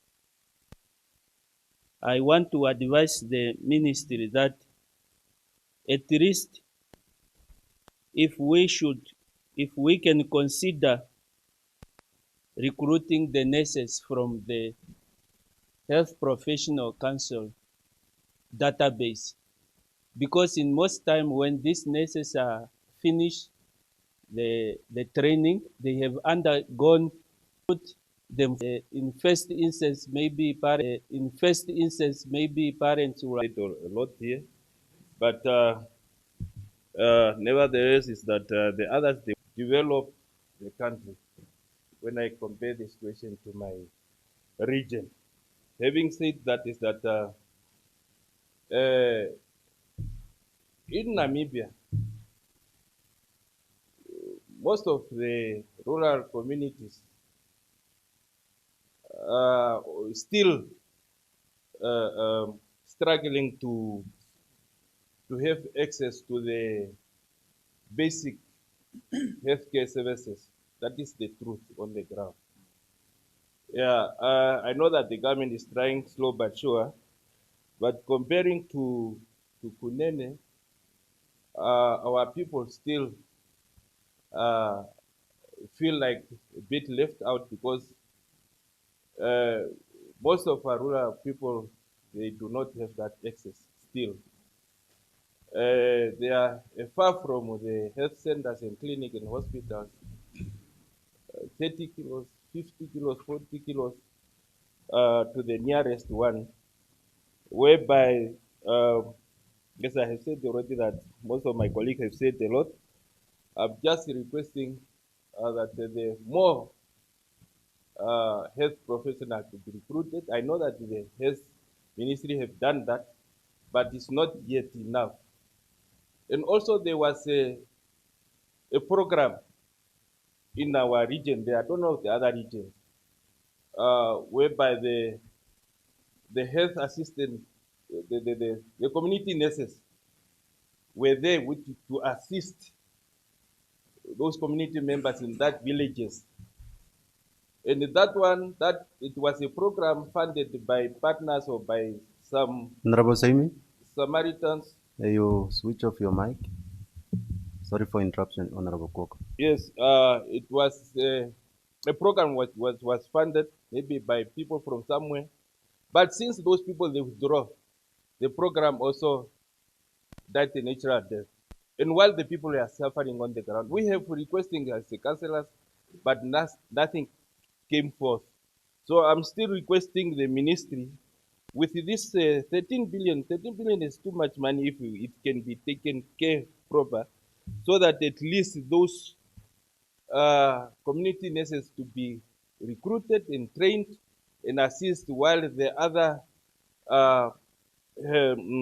health or clinics being constructed in those areas. So I'm strongly requesting the ministers. The other thing is that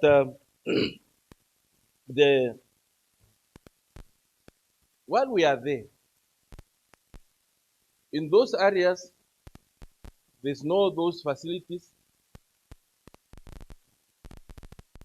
It forced the pregnant people or those sick people to travel to go to their nearest clinics.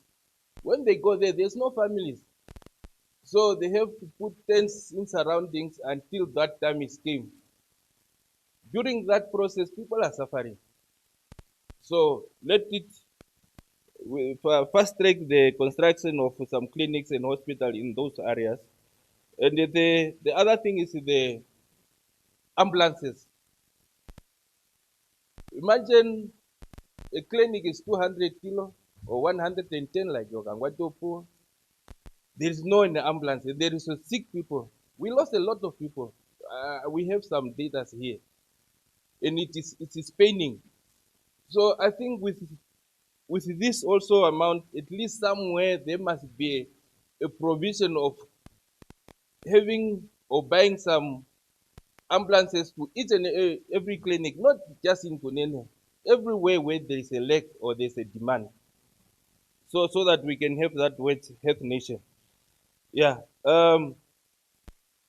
We have places, clinics or health centers having a provision of mortuaries. Yeah. Mortuaries. There's a mortuary constructed, but it's not utilized. We have been trying with the director. They say no, there's no fund. There's no with this fund that mortuary been in operation, so that at least people can avoid to pay that expensive, because it will take a car of somebody. It's already a kettle in our area. Thank you. So having said that, I thank you. Thank you very much, Honorable Kwoko. Honorable Monde.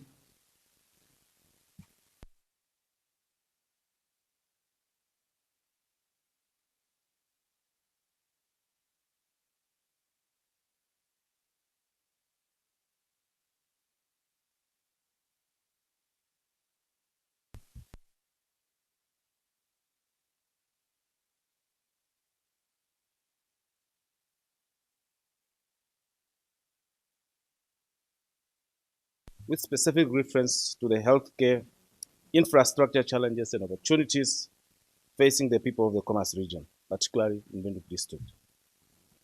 Allow me first to commend the ministry for the progress recorded in the implementation of critical health infrastructure projects during the 2025-2026 financial year. Among the completed projects are the pediatric intensive care unit at Windhoek Central Hospital, as well as renovations at Katura Hospital covering Ward 7, Ward 6, Ward 4, and Ward 3. These developments are commendable and demonstrate government's commitment to improving healthcare delivery for our people. Equally, we welcome the ongoing projects, including the bulk earthworks and roads for the new Windhoek District Hospital, the expansion of the Tegameno Rehabilitation Center, the installation of perimeter fencing at Katura Hospital, as well as the fencing of the mental health unit at Windhoek Central Hospital. Furthermore, we note the project earmarked for commencement during 2026-2027 financial year, namely the installation of lifts at Windhoek Central Hospital, the construction of the new central medical stores, the construction of services in informal settlements and peri-urban communities has outpaced the available infrastructure. The growing population in the mixed settlement continues to have difficulties accessing healthcare services, and this community requires a fully fledged primary health care to improve access to essential healthcare services for residents of the area. Thanks to Commerce Regional Council for putting up a mobile clinic and also procuring an ambulance for the ministry. Similarly, the clinic at Farm 508 in Kowariakab requires expansion to enable the facility to offer comprehensive primary healthcare services. Currently, the scope of healthcare services that can be provided remains limited due to the size and the capacity of the existing facility, despite the growing healthcare needs of the surrounding community. The situation at Groot Hope is equally concerning. The clinic requires urgent expansion, including accommodation for the healthcare workers, because the current infrastructure can no longer cope with the growing healthcare constraints, these essential services, and undermine preventative healthcare delivery. And if we are serious about strengthening our healthcare system, then funding in new healthcare infrastructure, facility maintenance, medical equipment, pharmaceuticals, outreach vehicles, and medical emergency services must become a national priority. We therefore call upon the ministry to prioritize procurement of additional ambulances for the Commerce region and other high-demand regions, increase the allocation of operational vehicles for primary healthcare services, strengthen maintenance and replacement programs for aging fleets, and improve emergency medical response. At present, the region carries the burden of growing population and increasing service delivery. The current allocation of approximately 243 million to Commerce regional health operations is grossly inadequate, when more than 95% of that amount is consumed by personnel remuneration and operational expenditures. There is virtually no room for meaningful infrastructure expansion and development at regional level. This centralized development budgeting model continues to weaken the capacity of regions to respond effectively to local realities and development priorities. Honorable Vice Chair, is positioned to plan, prioritize, and oversee infrastructure development projects efficiently and responsibly, as demonstrated by the Commerce Regional Council. I therefore call upon the ministry. Therefore, I support the vote 13, and I so submit, but I was not finished. Thank you very much, Honorable Monde. Honorable Pakarai.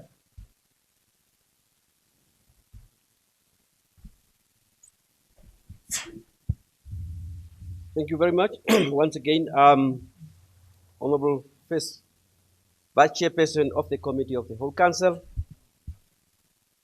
I'm rising to support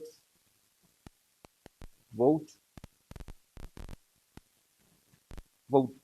13, but very importantly to request for rerouting of some funds to the following critical health issues.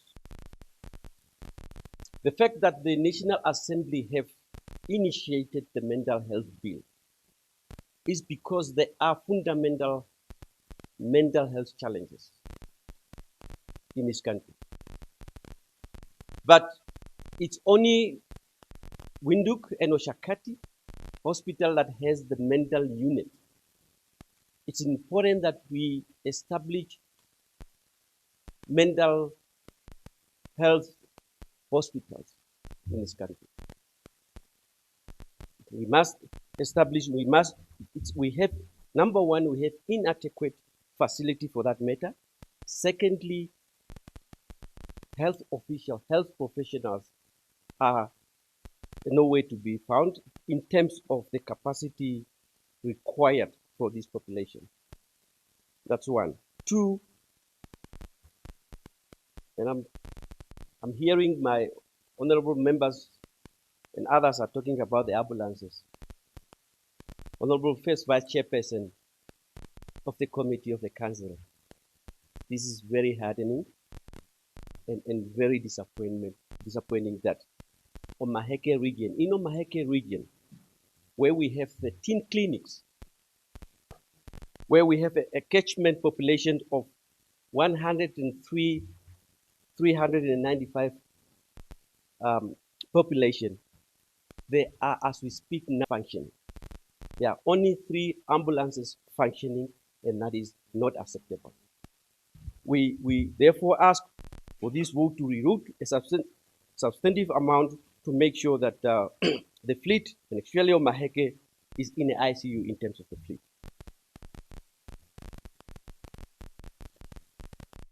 Since 2015, and just to add there, these ambulances travel on average 1,600 kilometers per day, each one, required to do so, and you only have 3. That's how the situation on the ground looked like.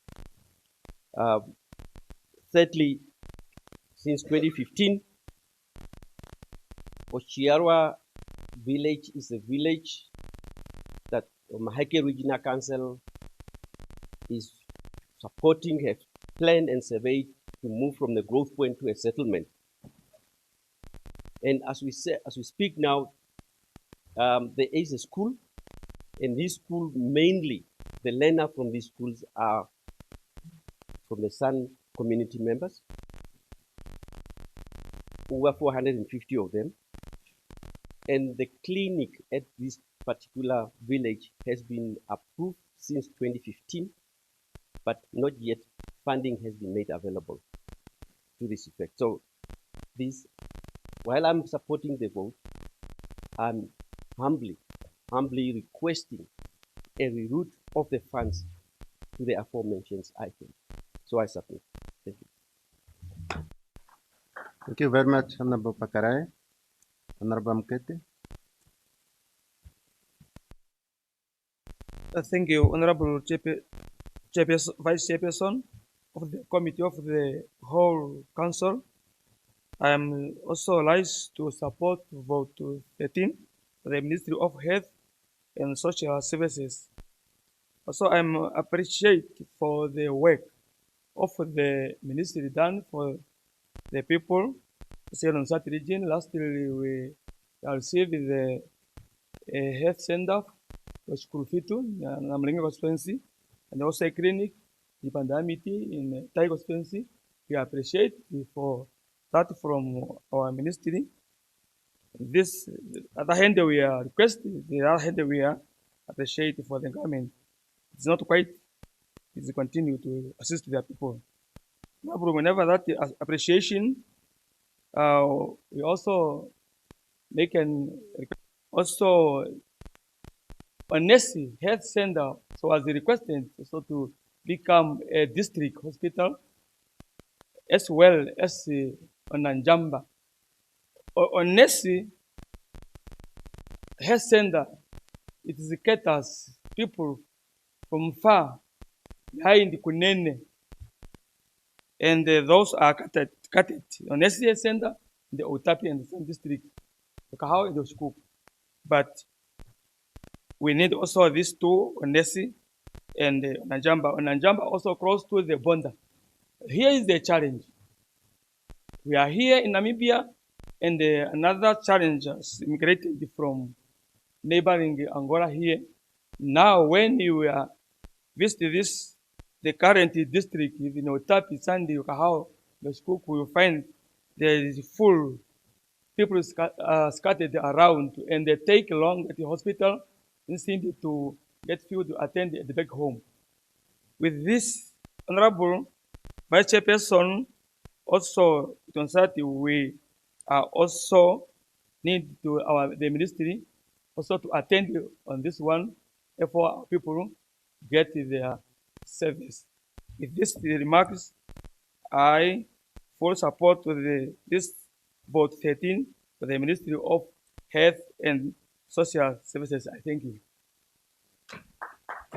Thank you very much, Honorable Mkete. Honorable Veiko.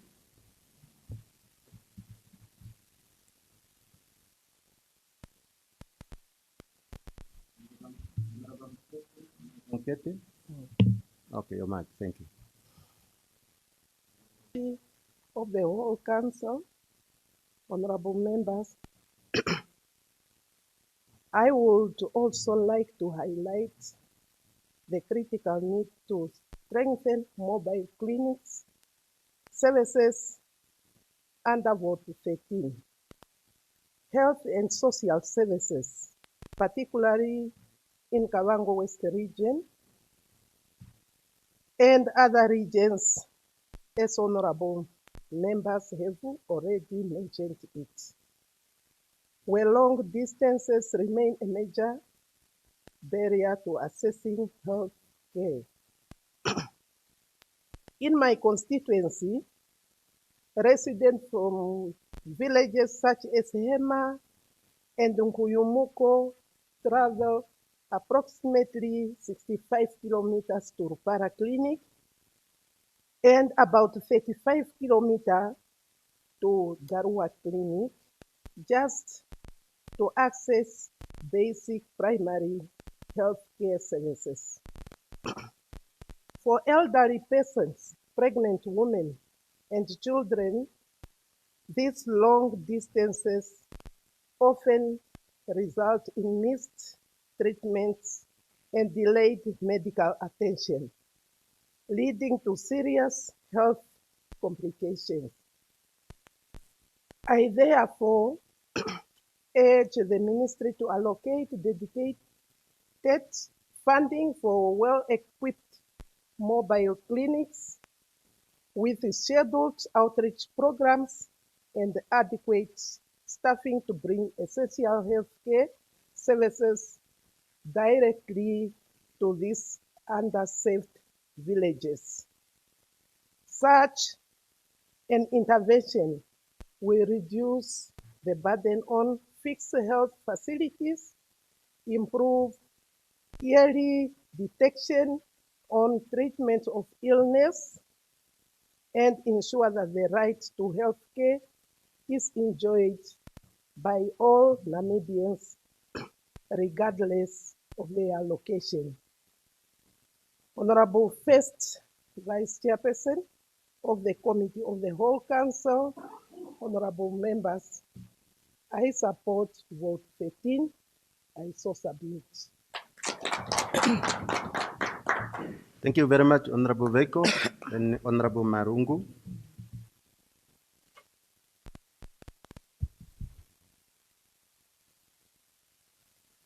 Honorable Vice Chairperson of the Committee of the Whole Council, the Chief Whip, Deputy Chief Whip, Honorable Members, fellow Deputy Ministers, I rise in support of Budget 13, Health and Social Services.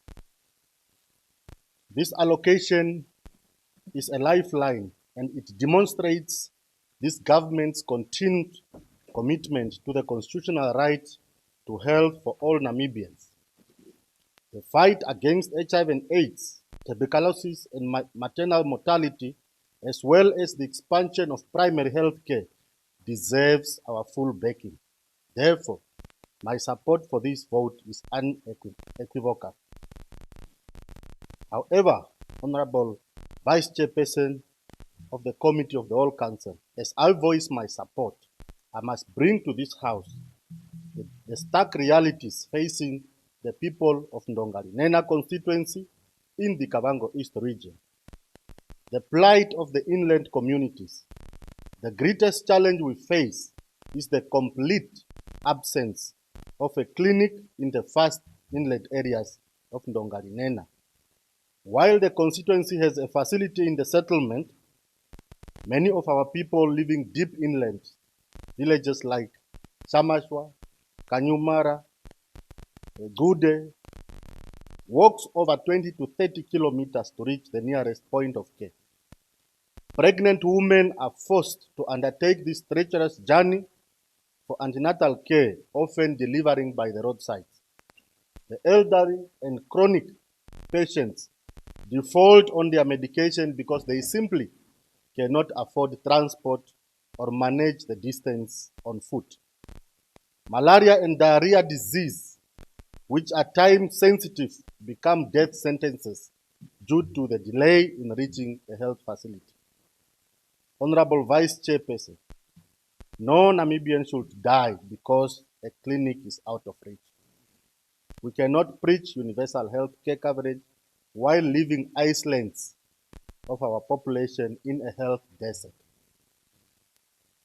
Honorable Vice Chairperson of the Committee of the Whole Council, the paradox of unemployed nurses. This brings me to my second point. The plight of unemployed nurses must be addressed also by this budget. We are funding a health budget. Therefore, our professionals that are qualified as nurses must also be taken care of. Finally, to address both the congestion at the main facility and the lack of services for the inland population, I request that the ministry prioritize the upgrading of the Ndongalinena clinic to a full health center. Currently, the clinic is overwhelmed. It serves not only the settlement, but also acts as a referral point for the inland population. As a clinic, it cannot provide maternity services, maternity ward, emergency surgical care, or inpatient stays. A mother with complications must be transferred to Rundu, often a journey of over 100 kilometers on bad roads. So therefore, upgrading the Ndongalinena clinic to a health center would save lives, would decongest the Nyangana and Rundu State Hospital, and as well create jobs for the very unemployed nurses mentioned. Honorable Vice Chairperson of the Committee of the Whole Council, I support wholeheartedly this budget because health is wealth. Thank you very much. Thank you very much, Honorable Marungu. Honorable Mukoya.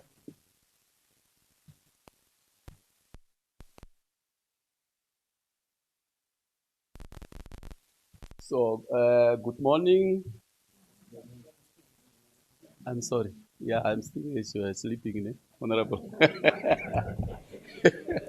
Yes, good afternoon. It's time is running. Good afternoon, Honorable First Vice Chairperson of the Council of the whole committee. First Vice Chairperson of the Committee of the Whole Council. Honorable members, I rise to support vote 13 of Health and Social Services with 13,115,700.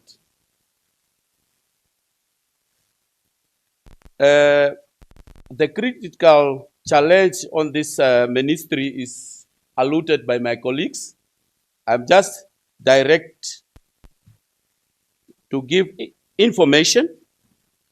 Serious challenges many residents in the rural areas of Kavango East region, especially in Diona constituency and other constituency, is long travel distance, inadequate health facilities, shortage of staff, limit emergency transport, like in the inland, especially in the inland.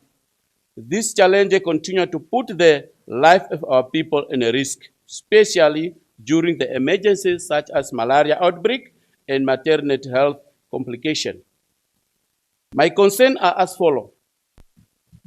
District hospital in need of urgent, in Diona settlement, as well as Divundu Town Council. To save the growing population of the constituency, currently residents travel long distance to access hospital service with increased cost delay urgent medical treatment. Upgrading of existing clinic to health center. The following clinic must be upgraded to health center in order to provide improvement health care services. Katere Clinic, Kanjara Clinic, Ndongalinena Clinic, mentioned by Honorable D. M. Kapupai the Clinic, Mabushe Clinic, Karukuta Clinic.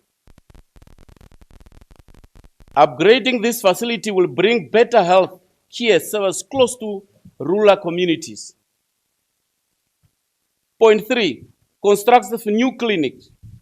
New clinics should be constructed in the following areas: Livai, Jarajara,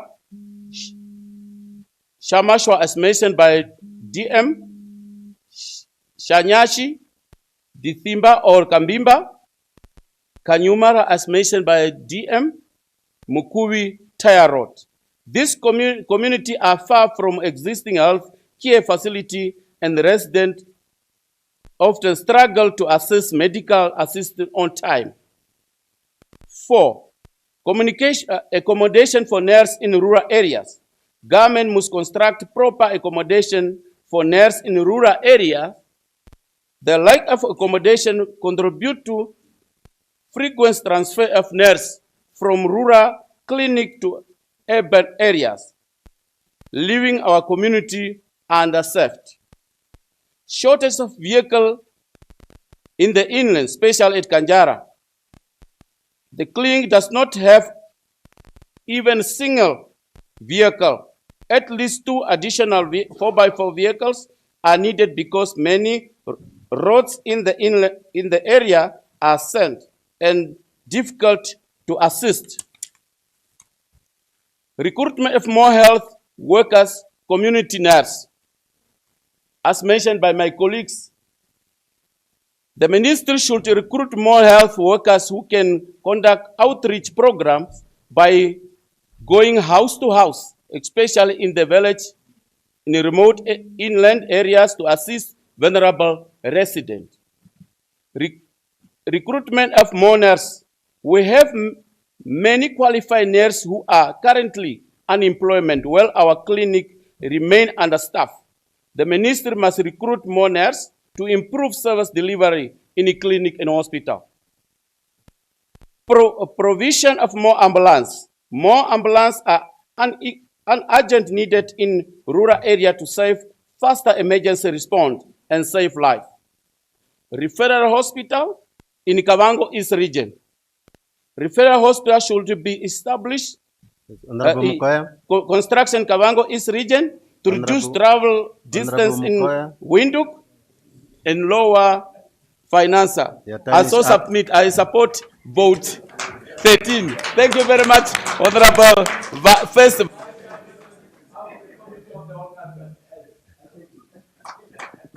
Thank you very much, Honorable Mukoya. Then I think before we break for lunch, we give the chance to Honorable Kabaka. Thank you so much. I rose up on vote 13, which was allocated 13.1 billion, and I'm very much thankful to this ministry. Like Maheke, in recent months, what they did, each and every clinic, staff nurses were added up to each and every clinic, where we used to have 2 nurses.